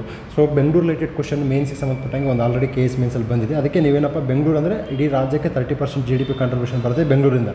ಆದ್ದರಿಂದ ಬೆಂಗಳೂರಲ್ಲಿ ಏನೇನು ಸಕ್ಸಸ್ ಆಗುತ್ತೆ, ಏನೇನು ಪ್ರಾಬ್ಲಮ್ಸ್ ಇದೆ, ಅದು ಬೆಂಗಳೂರು ಪ್ರಾಬ್ಲಮ್ ಅಲ್ಲ, ಇಡೀ ರಾಜ್ಯದ ಪ್ರಾಬ್ಲಮ್ ಅಂತ ನೀವು ಗಮನವಹಿಸಬೇಕು. ಕನ್ನಡ ಮತ್ತು ಸಂಸ್ಕೃತಿ ಇಲಾಖೆಗೆ ಸಂಬಂಧಿಸಿದ ಬಜೆಟ್ ಘೋಷಣೆಗಳು. ವಿಶ್ವಗುರು ಬಸವಣ್ಣ ಸಾಂಸ್ಕೃತಿಕ ನಾಯಕ. ಸೊ ಬಸವಣ್ಣ ಅವ್ರನ್ನ ಸಾಂಸ್ಕೃತಿಕ ನಾಯಕ. ಹೌದು, ಈಗ ಮರಾಠರಿಗೆ ಶಿವಾಜಿ ಒಬ್ಬ ಸಾಂಸ್ಕೃತಿಕ ನಾಯಕ ಆದರೆ ನಮ್ಮ ಕನ್ನಡಿಗರಿಗೆ ಬಸವಣ್ಣ ಸಾಂಸ್ಕೃತಿಕ ನಾಯಕ. ಬಸವಣ್ಣನ ರಿಲೇಟೆಡ್ ಕ್ವಶನ್ನು ಓದ್ಕೋಬೇಕು. ಬಸವಣ್ಣನ ರಿಲೇಟೆಡ್ ವಚನಗಳನ್ನು ಎಲ್ಲ ಹಾಕಬೇಕು, ಎಥಿಕ್ಸ್ ಎಲ್ಲ ಹಾಕಬೇಕು. ಸೊ ಈ ಕನ್ನಡ ಮೀಡಿಯಮಲ್ಲಿ ಬರ್ತಕ್ಕಂಥವ್ರಿಗೆ ಒಂದು ವಿಶೇಷವಾಗಿ ಒಂದು ಎಕ್ಸ್ಟ್ರಾ ಅಡಿಷನ್ ಬೂಸ್ಟಪ್ ಏನಪ್ಪ ಅಂದರೆ ನೀವು ವಚನಗಳು ಮತ್ತು ಕೀರ್ತನೆಗಳು ಮತ್ತು ಕುವೆಂಪು ಅವರ ಸಾಲುಗಳನ್ನು ನೀವು ಎಥಿಕ್ಸಲ್ಲಿ ಬಳಸ್ಕೊಂಡಾಗ ಹೆಚ್ಚು ಮೌಲ್ಯಯುತವಾಗುತ್ತೆ, ಅರ್ಥಗರ್ಭಿತವಾಗಿರುತ್ತೆ, ಹೆಚ್ಚು ಅಂಕಗಳು ಬರಲು ಸಾಧ್ಯ. ನಂತರದಲ್ಲಿ ಕರ್ನಾಟಕ ಸಂಭ್ರಮ 50 ಅಭಿಯಾನ. ಮೈಸೂರು ರಾಜ್ಯ ಕರ್ನಾಟಕ ಎಂದು ಮರುನಾಮಕರಣವಾದ 50 ವರ್ಷಗಳ ಹಿನ್ನೆಲೆಯಲ್ಲಿ ಹೆಸರಾಯಿತು ಕರ್ನಾಟಕ ಉಸಿರಾಗಲಿ ಕನ್ನಡ ಎನ್ನುವ ಕಾರ್ಯಕ್ರಮ ಆಯೋಜನೆ ಮಾಡಿದ್ದಾರೆ. ಯುವ ಸಬಲೀಕರಣ ಮತ್ತು ಕ್ರೀಡಾಪಟುಗಳಿಗೆ ಉತ್ತೇಜನ. ನೋಡಿ, ಭಾಳಷ್ಟು ಬಾರಿ ನಾವೇನು ಮಾಡ್ತೀವಿ, ಎಲ್ಲ ತಂದೆ ತಾಯಿಗಳು ತಮ್ಮ ಮಕ್ಕಳಿಗೆ ಬರೀ ಇಂಜಿನಿಯರ್, ಡಾಕ್ಟರ್ ಆಗಬೇಕು, ಆದರೆ ಕ್ರೀಡಾಪಟುಗಳು ಆಗೋ ಅವಶ್ಯಕತೆ ಇಲ್ಲ ಅಂತ ಅಂದ್ಕೊಂಡಿದ್ದಾರೆ. ಆದ್ದರಿಂದ ಕ್ರೀಡೆಯನ್ನು ಪ್ರೋತ್ಸಾಹ ಮಾಡಬೇಕು. UPSC ಒಂದು ಕ್ವಶನ್ ಇದೆ, ಏನಪ್ಪ ನಮಗೆ ಒಲಿಂಪಿಕ್ಸಲ್ಲಿ 100 ಪದಕ ಪಡೆಯಲು ಸಾಧ್ಯವೇ ಅಂತೇಳಿ. ಒಲಿಂಪಿಕ್ಸಲ್ಲಿ 100 ಪದಕ ಪಡಿಬೇಕಂತಂದರೆ ಇಂಥ ಯೋಜನೆಗಳು ಬರಬೇಕು. ಏನು ಇಂಥ ಯೋಜನೆಗಳೇನು ಅಂತಂದರೆ ಇಲ್ಲಿ ನೋಡಿ, ಕ್ರೀಡಾಪಟುಗಳಿಗೆ ಪ್ರೋತ್ಸಾಹಧನ. 2024 ಪ್ಯಾರಿಸ್ನಲ್ಲಿ ನಡೆಯುವ ಒಲಿಂಪಿಕ್ಸ್ ವಿಜೇತ ಕ್ರೀಡಾಪಟುಗಳಿಗೆ ಚಿನ್ನದ ಪದಕ 6 ಕೋಟಿ, ಬೆಳ್ಳಿ ಪದಕ 4 ಕೋಟಿ, ಕಂಚಿನ ಪದಕ ಪಡೆದವರಿಗೆ 3 ಕೋಟಿ ಕೊಡ್ತಾರೆ. ಸೊ ನಿಮ್ಗೆ ಯಾರಾದರೂ ಒಲಿಂಪಿಕ್ಸಲ್ಲಿ ಪಾಲ್ಗೊಳ್ಳಬೇಕು ಮತ್ತು ನೀವೇನಾದರೂ ಚಿನ್ನದ ಪದಕ ತೆಗೆದುಕೊಂಡ್ರೆ ನೋಡಪ್ಪ, ಕರ್ನಾಟಕ ಸರ್ಕಾರ ನಿನಗೆ 6 ಕೋಟಿ ಕೊಡುತ್ತೆ. ಸೊ ನೀವು ಚಿನ್ನ ಪಡ್ಕೊಂಬನ್ನಿ, ಇಮಿಡಿಯೇಟ್ಲಾಗಿ ನಮ್ಮ ಗೌರ್ಮೆಂಟ್ ಅವರು ಏನು ಮಾಡ್ತಾರೆ, ನಿಮ್ಗೆ 6 ಕೋಟಿ ಕೊಡ್ತಾರೆ, ನಿಮ್ಮ ಲೈಫೇ ಸೆಟ್ಲ್ಮೆಂಟ್ ಆಗುತ್ತೆ. ಓಕೆನಾ? ನೆಕ್ಸ್ಟ್, ಏಷ್ಯನ್ ಮತ್ತು ಕಾಮನ್ವೆಲ್ತ್ ಕ್ರೀಡಾಕೂಟಗಳಲ್ಲಿ ವಿಜೇತ ಕ್ರೀಡಾಪಟುಗಳಿಗೆ ಅಲ್ಲೇನಪ್ಪ ಚಿನ್ನದ ಪದಕ ಪಡೆದ್ರೆ 35 ಲಕ್ಷ, ಬೆಳ್ಳಿ ಪದಕ ಪಡೆದ್ರೆ 25 ಲಕ್ಷ, ಕಂಚಿನ ಪದಕ ಪಡೆದ್ರೆ 15 ಲಕ್ಷ. ಈ ನಂಬರ್ಸ್ ನೆನ್ಪಿಟ್ಕೊಳ್ಬೇಕು. ಯಾಕಂತಂದರೆ KPSC is going to play more game in the numbers. Next ಅರಣ್ಯ, ಜೀವಿಶಾಸ್ತ್ರ, ಪರಿಸರ ಇಂಪಾರ್ಟೆಂಟು. ಸಸ್ಟೈನಬಲ್ ಡೆವಲಪ್ಮೆಂಟು, ಎನ್ವೈರ್ಮೆಂಟ್ ಅಂದರೆ ಮೋಸ್ಟ್ ಇಂಪಾರ್ಟೆಂಟು. ಹಸಿರು ಕವಚ ಹೆಚ್ಚಿಸುವ ಕಾರ್ಯಕ್ರಮಗಳು. ಸಿರಿ ಚಂದನ ವನ, ಹಸಿರು ಅಯವ್ಯಯ, ಟೀ ಪಾರ್ಕ್, ದೇವರ ಕಾಡು, ಔಷಧಿ ಸಸ್ಯಗಳ ನೆಡೆತೋಪು. ಹಸಿರು ಕರ್ನಾಟಕ ಕಾರ್ಯಕ್ರಮಗಳಲ್ಲಿ 2.74 ಕೋಟಿ ಸಸಿ ನೆಡುವುದು ಮತ್ತು ನೆಡೆತೋಪು ನಿರ್ಮಾಣ. ನಂತರದಲ್ಲಿ ಕಂದಾಯ ಇಲಾಖೆ ಆಧುನೀಕರಣಕ್ಕೆ. ಬಜೆಟ್ನಲ್ಲಿ ಭೂ ಸುರಕ್ಷಾ ಯೋಜನೆ. ಕಂದಾಯ ಇಲಾಖೆಗಳ ದಾಖಲೆಗಳ ಗಣಕೀಕರಣ ಮತ್ತು ಗಣಕೀಕೃತ ದಾಖಲೆಗಳನ್ನು ನಾಗರಿಕರಿಗೆ ಸ್ವತಃ ಆನ್ಲೈನಲ್ಲಿ ಪಡೆದುಕೊಳ್ಳುವುದು. ಈಗ ನಮ್ಮಲ್ಲಿ ಭೂಮಿ ಪ್ರಾಜೆಕ್ಟ್ ಇದೆ. ಸೊ ನಮ್ಮ ಕರ್ನಾಟಕ ಸರ್ಕಾರ ಇಡೀ ಭಾರತದಲ್ಲಿ ಗವರ್ನೆನ್ಸ್ ತರೋದರಲ್ಲಿ ಏನು ಒಂದು ಹೆಜ್ಜೆ ಎಲ್ಲರಿಗಿಂತ ಮುಂದೆ ಇರುತ್ತೆ. ಈಗೇನಪ್ಪ, ಭೂಮಿ ಯೋಜನೆ ಜೊತೆ ಅದರ ಜೊತೆಗೆ ಭೂ ಸುರಕ್ಷಾ ಯೋಜನೆ ಅಂತ ಬಂದಿದೆ. ನಂತರದಲ್ಲಿ ವಿದ್ಯಾವರದಿ. ಉನ್ನತ ಶಿಕ್ಷಣ ಕ್ಷೇತ್ರಗಳಲ್ಲಿ ವಿದ್ಯಾರ್ಥಿಗಳಿಗೆ ಶೈಕ್ಷಣಿಕ ನೆರವು ಮತ್ತು ಉದ್ಯೋಗಾವಕಾಶಗಳನ್ನು ಸಮರ್ಥವಾಗಿ ಒದಗಿಸಿ ಭವಿಷ್ಯದ ಯಶಸ್ಸನ್ನು ಪ್ರೋತ್ಸಾಹಿಸಲು ವಿದ್ಯಾವರದಿ ಸಮಗ್ರ ದತ್ತ ಸಂಚಯ ನಿರ್ಮಾಣ. ಸೊ ವಿದ್ಯಾವರದಿ ಯೋಜನೆ ಏನು ಮಾಡಬೇಕು, ಅವರ ಉದ್ಯೋಗಾವಕಾಶಗಳ ಬಗ್ಗೆ, ವಿವಿಧ ಅಂಶಗಳ ಬಗ್ಗೆ ಅದೇನಾಗುತ್ತೆ, ಒಂದು ದತ್ತಾಂಶವನ್ನು ಸಂಚಯ ಮಾಡ್ತಕ್ಕಂಥದ್ದು ವಿದ್ಯಾವರದಿ ಯೋಜನೆ. ವಾರ್ತಾ ಮತ್ತು ಸಾರ್ವಜನಿಕ ಸಂಪರ್ಕ ಇಲಾಖೆ. ಬೆಳಗಾವಿ ಕಾಂಗ್ರೆಸ್ ಅಧಿವೇಶನದ ಶತಮಾನೋತ್ಸವ 1924. ಸೊ ಎಕ್ಸಾಮ್ಸಿಗೆ ಬರ್ತಕ್ಕಂಥ ಚಾನ್ಸಸ್ ಇರುತ್ತೆ. UPSC ಅಂತೂ ಇದೇ ಥರ ಕೇಳ್ತಾವನೆ. ನಂತರದಲ್ಲಿ ಸತ್ಯ ತಪಾಸಣಾ ತಂಡ ರಚನೆ. ಅದೇ ಈಗ ಸತ್ಯ ತಪಾಸಣೆ ಅಂತಂದರೆ ಫ್ಯಾಕ್ಟ್ ಚೆಕ್. ಈಗ ಏನಾಗಿದೆ ನೋಡಿ, ನಿನ್ನೆ ಒಂದು ಯಾವುದೋ ವಿರಾಟ್ ಕೊಹ್ಲಿ ರಿಟೈರ್ಡ್ ಆಗಿದೆ ಅಂತೇಳಿ ಒಂದು ಸುಳ್ಳು ಸುದ್ದಿ. ಈ ಸುಳ್ಳು ಸುದ್ದಿಗಳನ್ನ ಏನಪ್ಪ ಉದ್ದೇಶ ಅಂತಂದರೆ ಜಾಸ್ತಿ ವ್ಯೂಸ್ ಬರಬೇಕು, ಜಾಸ್ತಿ ಫಾಲೋ ಮಾಡಬೇಕು ಅಂಥೇಳಿ ಜನ ಈ ಸುಳ್ಳು ಸುದ್ದಿಗಳನ್ನು ಏನು ಮಾಡ್ತಾರೆ, ಹರಡಿಸ್ತಾರೆ. ಈ ಸುಳ್ಳು ಸುದ್ದಿಗಳು ಏನಾದರೂ ಸಮಾಜದ ಸಾಮರಸ್ಯಕ್ಕೆ ಧಕ್ಕೆ ಉಂಟಾಗ್ಬೋದು ಅಂಥೇಳಿ ಅದನ್ನು, ಆ ಸುಳ್ಳು ಸುದ್ದಿಗಳನ್ನು, ಅದರ ಸತ್ಯಾಸತ್ಯತೆಗಳನ್ನು ಪರೀಕ್ಷೆ ಮಾಡೋಕ್ಕೆ ಈ ಒಂದು ಸತ್ಯ ತಪಾಸಣಾ ತಂಡ ರಚನೆ. ನಂತರದಲ್ಲಿ 2024-25 ಕೇಂದ್ರ ಬಜೆಟ್. ಇದು ಸ್ಟೇಟ್ ಬಜೆಟ್ ಮುಗಿತು. ಈಗ ಕೇಂದ್ರ ಬಜೆಟ್ ಏನಪ್ಪ, ಬಂಡವಾಳ ವೆಚ್ಚವನ್ನು 11% ಏರಿಕೆ ಮಾಡಿದ್ದು. ನಂತರದಲ್ಲಿ ಕೇಂದ್ರ ಹೊಸ ಮತ್ತು ನವೀಕರಿಸಬಹುದಾದ ಇಂಧನ ಸಚಿವಾಲಯ ಮೂಲಕ ದೇಶಾದ್ಯಂತ 1 ಕೋಟಿ ಮನೆಗಳ ಮೇಲೆ ಸೌರ ವಿದ್ಯುತ್ ಘಟಕ. ನೋಡಿ, ಕೇಂದ್ರ ಸರ್ಕಾರ ಪ್ರಮೋಟ್ ಮಾಡೋದು ಸೌರ ವಿದ್ಯುತ್ತು, ರಾಜ್ಯ ಸರ್ಕಾರ ಪ್ರಮೋಟ್ ಮಾಡೋದು ಸೌರ ವಿದ್ಯುತ್ತು. 1 ಕೋಟಿ ಮನೆಗಳ ಮೇಲೆ ನಾವು ಸೌರ ಫಲಕಗಳನ್ನ ಹಾಕಿದಾಗ ಅವರು ಬೆಸ್ಕಾಮ್ ಮೇಲೆ ಡಿಪೆಂಡ್ ಆಗಂಗಿಲ್ಲ, ಜಸ್ಕಾಮ್ ಮೇಲೆ ಡಿಪೆಂಡ್ ಆಗಂಗಿಲ್ಲ. ಕರೆಂಟ್ ಹೋಯ್ತು ಅಂತೇಳಿ ಅವರೇನು ತೊಂದರೆ ಪಡೋ ಅವಶ್ಯಕತೆ ಇಲ್ಲ. IPL ಮ್ಯಾಚ್ಗಳನ್ನ ನಿರಂತರವಾಗಿ ನೋಡಬಹುದು. ನಂತರದಲ್ಲಿ ಅಳವಡಿಸಿದ 2024 ಜನವರಿ 22ರಿಂದ ಪ್ರಧಾನಿ ನರೇಂದ್ರ ಮೋದಿಯವರು PM ಸೂರ್ಯೋದಯ ಯೋಜನೆ. ಇದು UPSCಗೂ ಬರುತ್ತೆ, KPSCಗೂ ಬರುತ್ತೆ. ನಂತರದಲ್ಲಿ ನೋಡಿ ಇಲ್ಲಿ ಇದರಿಂದ 15,000ದಿಂದ 18,000 ರೂಪಾಯಿಗೆ ಅಮೌಂಟ್ ಉಳಿತಾಯ ಇದೆ. So this is also empowerment. So this is called real empowerment. ನಂತರದಲ್ಲಿ 1 ಕೋಟಿ ಕುಟುಂಬಗಳು ಪ್ರತಿ ತಿಂಗಳು ಗರಿಷ್ಠ 300 ಯೂನಿಟ್ಗಳನ್ನು ಉಚಿತವಾಗಿ ವಿದ್ಯುತ್ ಪಡೆಯಬಹುದು. ನೆಕ್ಸ್ಟು ಗರ್ಭಕಂಠ ಕ್ಯಾನ್ಸರ್ ಲಸಿಕೆ. ಸೊ ಇಲ್ಲೇನಾಗುತ್ತೆ, ಭಾರತದಲ್ಲಿ ಗರ್ಭಕಂಠದ ಕ್ಯಾನ್ಸರ್ ತಡೆಗಟ್ಟಲು 9 ರಿಂದ 14 ವರ್ಷದ ಹೆಣ್ಣು ಮಕ್ಕಳಿಗೆ ಲಸಿಕೆ ಹಾಕಲು ಪ್ರೋತ್ಸಾಹ. ನೋಡಿ, ಈ ಸರ್ವಿಕಲ್ ಕ್ಯಾನ್ಸರ್ ಅಂತಂದರೆ ಇದನ್ನು ನಾವು ವ್ಯಾಕ್ಸಿನ್ ಹಾಕೋದ್ರ ಮೂಲಕ ತಡಿಬೋದು. ಸೊ ಭಾಳಷ್ಟು ಜನರಿಗೆ, ವಿಶೇಷವಾಗಿ ಮಹಿಳೆಯರಿಗೆ ತಮ್ಮ ರೋಗಗಳನ್ನು ಓಪನ್ ಆಗಿ ಹೇಳ್ಕೊಳ್ಳೋಕ್ಕಾಗಲ್ಲ. ಆದ್ದರಿಂದ ಮುಕ್ತವಾಗಿ ಡಾಕ್ಟರ್ ಜೊತೆ ಹಂಚಿಕೊಂಡಾಗ ಇಂತಹ ರೋಗಗಳನ್ನು ತಡೆಯಲು ಸಾಧ್ಯ. ಮಿಷನ್ ಶಕ್ತಿ. ಶಕ್ತಿ ಅಂದರೆ ಮಹಿಳೆ ಅಂದರೆ ಶಕ್ತಿ. ನಮ್ಮಲ್ಲಿ ಶಕ್ತಿ ಆರಾಧನೆ. ಮಹಿಳೆಯರ ಸುರಕ್ಷತೆ ಮತ್ತು ರಕ್ಷಣೆಗೆ ಸಂಬಂಧಿಸಿದಂತೆ ವಿವಿಧ ಸರ್ಕಾರಿ ಯೋಜನೆಗಳನ್ನು ಮತ್ತು ಪ್ರಯತ್ನಗಳನ್ನು ಕ್ರೋಢೀಕರಿಸಿ ಅದರ ಫಲವನ್ನು ಮಹಿಳೆಯರಿಗೆ ಸುಲಭವಾಗಿ ಲಭ್ಯವಾಗುವಂತೆ ಮಾಡುವುದು. ಮಿಷನ್ ವಾತ್ಸಲ್ಯ ಯೋಜನೆ. ಮಕ್ಕಳ ಸಮಗ್ರ ಬೆಳವಣಿಗೆ. ಮಕ್ಕಳದ್ದು ವಾತ್ಸಲ್ಯ ಅಂತಂದರೆ ಮಕ್ಕಳಿಗೆ ತೋರಿಸ್ತಕ್ಕಂಥ ವಾತ್ಸಲ್ಯ. ಪೂರಕವಾದ ಸುರಕ್ಷಿತ ವಾತಾವರಣವನ್ನು ರೂಪಿಸುವುದು. ಲಾಖ್ಪತಿ ದೀದಿ ಅಂದರೆ ಲಕ್ಷ. ಸೊ ಗ್ರಾಮೀಣ ಮಹಿಳೆಯರ ಬಹು ಜೀವನೋಪಾಯ ಚಟುವಟಿಕೆಗಳಿಗೆ ಉತ್ತೇಜನ ನೀಡಲು ಮಧ್ಯಂತರ ಬಜೆಟ್ನಲ್ಲಿ ಲಾಖ್ಪತಿ ದೀದಿ. ಇದು ಇಂಟೀರಿಯಂ ಬಡ್ಜೆಟ್. ಇದು it is not A full budget. Interim budget ಏನಕ್ಕೆ ಅಂತಂತಂದರೆ ಇದು ಈಗ ಎಲೆಕ್ಷನ್ಗೆ ಹೋಗ್ತಕ್ಕಂಥ ಗೌರ್ನಮೆಂಟು. ಲಾಖ್ಪತಿ ದೀದಿ ಯೋಜನೆ ಘೋಷಣೆಯಾಗಿದ್ದು ಇದು ಹಳ್ಳಿಗಳಲ್ಲಿ ಸಣ್ಣ ಉದ್ಯಮಗಳನ್ನು ಸ್ಥಾಪನೆಗೆ ಸ್ವಸಹಾಯ ಗುಂಪಿನ ಸದಸ್ಯರಿಗೆ ಪ್ರೋತ್ಸಾಹ ನೀಡಲು ವಾರ್ಷಿಕ ಕನಿಷ್ಠ 1 ಲಕ್ಷ ರೂಪಾಯಿ ಆದಾಯ. ಸುಸ್ಥಿರವಾಗಿರಬೇಕು, ಸಸ್ಟೈನಬಲ್ ಆಗಿ ಪ್ರತಿ ವರ್ಷ ಒಬ್ಬ ಮಹಿಳೆ 1 ಲಕ್ಷ ಆದಾಯವನ್ನು ಗಳಿಸಬೇಕು. ಇದೇ ಲಾಖ್ಪತಿ ದೀದಿ ಯೋಜನೆ. ನೆಕ್ಸ್ಟು ಸಾವಯವ ಕೃಷಿ, organic farming. This is also sustainable agriculture. ಇಲ್ಲೇನಾಗುತ್ತೆ ನೋಡಿ, ರೈತ ಸಿರಿ. ಇಲ್ಲೇನಾಗುತ್ತೆ, ಇದು ಕರ್ನಾಟಕದಿದು. ಇದು ಕರ್ನಾಟಕ. ನಾನು ಇಲ್ಲಿವರೆಗೂ ಮಾಡಿದ್ದು ಏನಪ್ಪ ಅಂತಂದರೆ ಕೇಂದ್ರ ಸರ್ಕಾರದ ಯೋಜನೆಗಳಾಯಿತು. ಮತ್ತು ಅಗೇನ್ ಕರ್ನಾಟಕದಿಂದ, ಮೊದಲು ಕರ್ನಾಟಕದಿಂದ ಸ್ಟಾರ್ಟ್ ಮಾಡಿದೆ, ಮತ್ತು ಕೇಂದ್ರ ಬಜೆಟ್ ಬಂದೆ, ಈಗ ಮತ್ತೆ ಕರ್ನಾಟಕ ಸರ್ಕಾರದ ಕಾರ್ಯಕ್ರಮಗಳು. ರೈತ ಸಿರಿ. ರೈತರಿಗೆ ಸಿರಿಧಾನ್ಯ ಬೆಳೆಯಲು ಪ್ರೋತ್ಸಾಹ ನೀಡುವ ಯೋಜನೆ. ಆಲ್ರೆಡಿ ನಾವೇನು ಮಿಲೆಟ್ಸ್ ಪ್ರೋಗ್ರಾಮ್ ಮಾಡಿದ್ವಿ. ಈಗ ರೈತ ಸಿರಿ, ರಾಗಿ, ನವಣೆ, ಸಾಮೆ, ಊದಲು, ಹಾರಕ. ನಮ್ಮ ಮಿಲೆಟ್ಸ್ ಪ್ರೋಗ್ರಾಮ್ ಇತ್ತಲ್ಲ, ಅದೇನಾಗುತ್ತೆ, ಕಡಿಮೆ ರೇಟಿಗೆ ಮಿಲೆಟ್ಸ್ ಬೆಳಬೇಕಂತೇಳಿ ಇಲ್ಲಿ ಮಿಲೆಟ್ಸ್ನ ಪ್ರೋಗ್ರೆಸ್ ಮಾಡಬೇಕು ಅಂತಂದರೆ ಪ್ರತಿ ಹೆಕ್ಟರ್ಗೆ 10 ಲಕ್ಷ ರೂಪಾಯಿ ಸಹಾಯಧನವನ್ನು ಕೊಡ್ತಾರೆ. ಸೊ ಇದು ಸಹಾಯಧನ ಅಂದರೆ subsidy program. Raitha Siri subsidy program for millets. Reward. ನಾವೀನ್ಯತೆ ಅಭಿವೃದ್ಧಿ ಮೂಲಕ ಕೃಷಿ ಚೇತರಿಕೆಗಾಗಿ ಜಲಾನಯನ ಪ್ರದೇಶಗಳ ಪುನರ್ಜೀವನ. ಜಲಾನಯನ ಪ್ರದೇಶಗಳ ಪುನರ್ಜೀವನ ಏನಕ್ಕಾಗುತ್ತೆ ಅಂದರೆ ನೀರಾವರಿಯನ್ನು ಹೆಚ್ಚು ಎಫೆಕ್ಟಿವ್ ಆಗಿ ಬಳಸ್ಕೊಳ್ಳೋದೇ ಜಲಾನಯನ ಅಭಿವೃದ್ಧಿ ಯೋಜನೆ. ವಿಶ್ವ ಬ್ಯಾಂಕ್ ಕಾರ್ಯಕ್ರಮ. 25 ಜಿಲ್ಲೆಗಳಲ್ಲಿ 600 ಕೋಟಿ ರೂಪಾಯಿ ವೆಚ್ಚ. ಇದೇನು ಬರಲ್ಲ, ಈ ಡಾಟಾ ನೆನ್ಪಿಟ್ಕೋಬೇಡಿ. ರಾಜ್ಯದ ಪಾಲು 30%, ವಿಶ್ವ ಬ್ಯಾಂಕ್ನದು ಎಷ್ಟು 70%. ರಿವಾರ್ಡ್ ಯೋಜನೆ. ರೈತ ಸಂಜೀವಿನಿ. ಕರ್ನಾಟಕ ರಾಜ್ಯ ಕೃಷಿ ಮಾರಾಟ ಮಂಡಳಿ ವತಿಯಿಂದ ಅನುಷ್ಠಾನ. ರೈತರು ಕೃಷಿ ಕಾರ್ಯದಲ್ಲಿ ತೊಡಗಿದಾಗ ಆಕಸ್ಮಿಕ ಮರಣ. ಹೌದು, ಭಾಳಷ್ಟು ಬಾರಿ ನಾವೇನಾಗುತ್ತೆ, ಹೊಲಕ್ಕೆ ನೀರು ಕಟ್ಟಕ್ಕೆ ಹೋದಾಗ, ನೀರು ಇದು ಮಾಡೋಕ್ಕೆ ಹೋದಾಗ ಏನಾಗುತ್ತೆ, ಆವುಗಳು ಕಚ್ಚಿ ಸತ್ತೋಗೋದನ್ನು ಭಾಳಷ್ಟು ಹಳ್ಳಿಗಳಲ್ಲಿ ನೋಡ್ತಾ ಇದ್ದೀವಿ. ಅವರಿಗೆ ಮರಣ ಹೊಂದಿದಾಗ 10,000ದಿಂದ 1 ಲಕ್ಷ. ಸಪೋಸ್ ಹ್ಯಾಂಡಿಕ್ಯಾಪ್ ಆದರೆ 10,000, ಸಪೋಸ್ ಮರಣ ಹೊಂದಿದ್ರೆ 1 ಲಕ್ಷ. ಇದೇನಪ್ಪ ಅಂದರೆ ರೈತ ಸಂಜೀವಿನಿ. ಸಂಜೀವಿನಿ ಅಂದರೆ ಜೀವ ಉಳಿಸ್ತಕ್ಕಂಥದ್ದು ರೈತ ಸಂಜೀವಿನಿ. ಹಣಕಾಸಿನ ಸಹಾಯ ಮಾಡ್ತಕ್ಕಂಥದ್ದು. ಮತ್ಸ್ಯ ಆಶಯಕರಣ. ರಾಜ್ಯದಲ್ಲಿ ಇರುವ ಕೆರೆಗಳಲ್ಲಿ ಮೀನು ಉತ್ಪಾದನೆ, ಮೀನು ಕೃಷಿಗೆ ಉತ್ತೇಜನ. ಅಂದರೆ ನಮ್ಮಲ್ಲಿ ಇನ್ಲ್ಯಾಂಡ್ ಫಿಶರಿಂಗ್ ಅಂದರೆ ಒಳನಾಡು ಮೀನುಗಾರಿಕೆ ಪ್ರೋತ್ಸಾಹ ಮಾಡಲು ಮತ್ಸ್ಯ ಕೃಷಿ ಆಶಾಕಿರಣ. ಕರ್ನಾಟಕದಲ್ಲಿ 5 ರಾಷ್ಟ್ರೀಯ ಉದ್ಯಾನಗಳು. Very important. ಇದರಲ್ಲಿ ಈಗ ಇತ್ತೀಚೆಗೆ ರಾಮ್ಸರ್ ಸೈಟ್ಸು ಬಂದಿದೆ. ಬಂಡೀಪುರ, ಬನ್ನೇರುಘಟ್ಟ, ನಾಗರಹೊಳೆ, ಕುದುರೆಮುಖ ಮತ್ತು ಹಣಶೆ 5 ರಾಷ್ಟ್ರೀಯ ಉದ್ಯಾನಗಳಿದ್ದಾವೆ. ಅವು ಎಲ್ಲೆಲ್ಲಿದ್ದಾವೆ, ಯಾವ ನದಿಗಳು ಹೋಗುತ್ತೆ, ಇಂಪಾರ್ಟೆಂಟ್ ಸ್ಪೀಸೀಸ್ ಯಾವುದು, ಅಲ್ಲಿ ಕಂಡು ಬರ್ತಕ್ಕಂತಹ ಫ್ಲೋರಾ ಮತ್ತು ಫನ ಯಾವುದ್ರ ಬಗ್ಗೆ ತಿಳ್ಕೊಳ್ಬೇಕಾಗುತ್ತೆ. ರಾಷ್ಟ್ರೀಯ ಉದ್ಯಾನವನಗಳು. ಕರ್ನಾಟಕದಲ್ಲಿ 4 ರಾಮ್ಸರ್ ತಾಣಗಳು 100% ಎಕ್ಸಾಮಿಗೆ ಬರುತ್ತೆ, ತಲೆ ಕೆಡಿಸ್ಕೊಬೇಡಿ.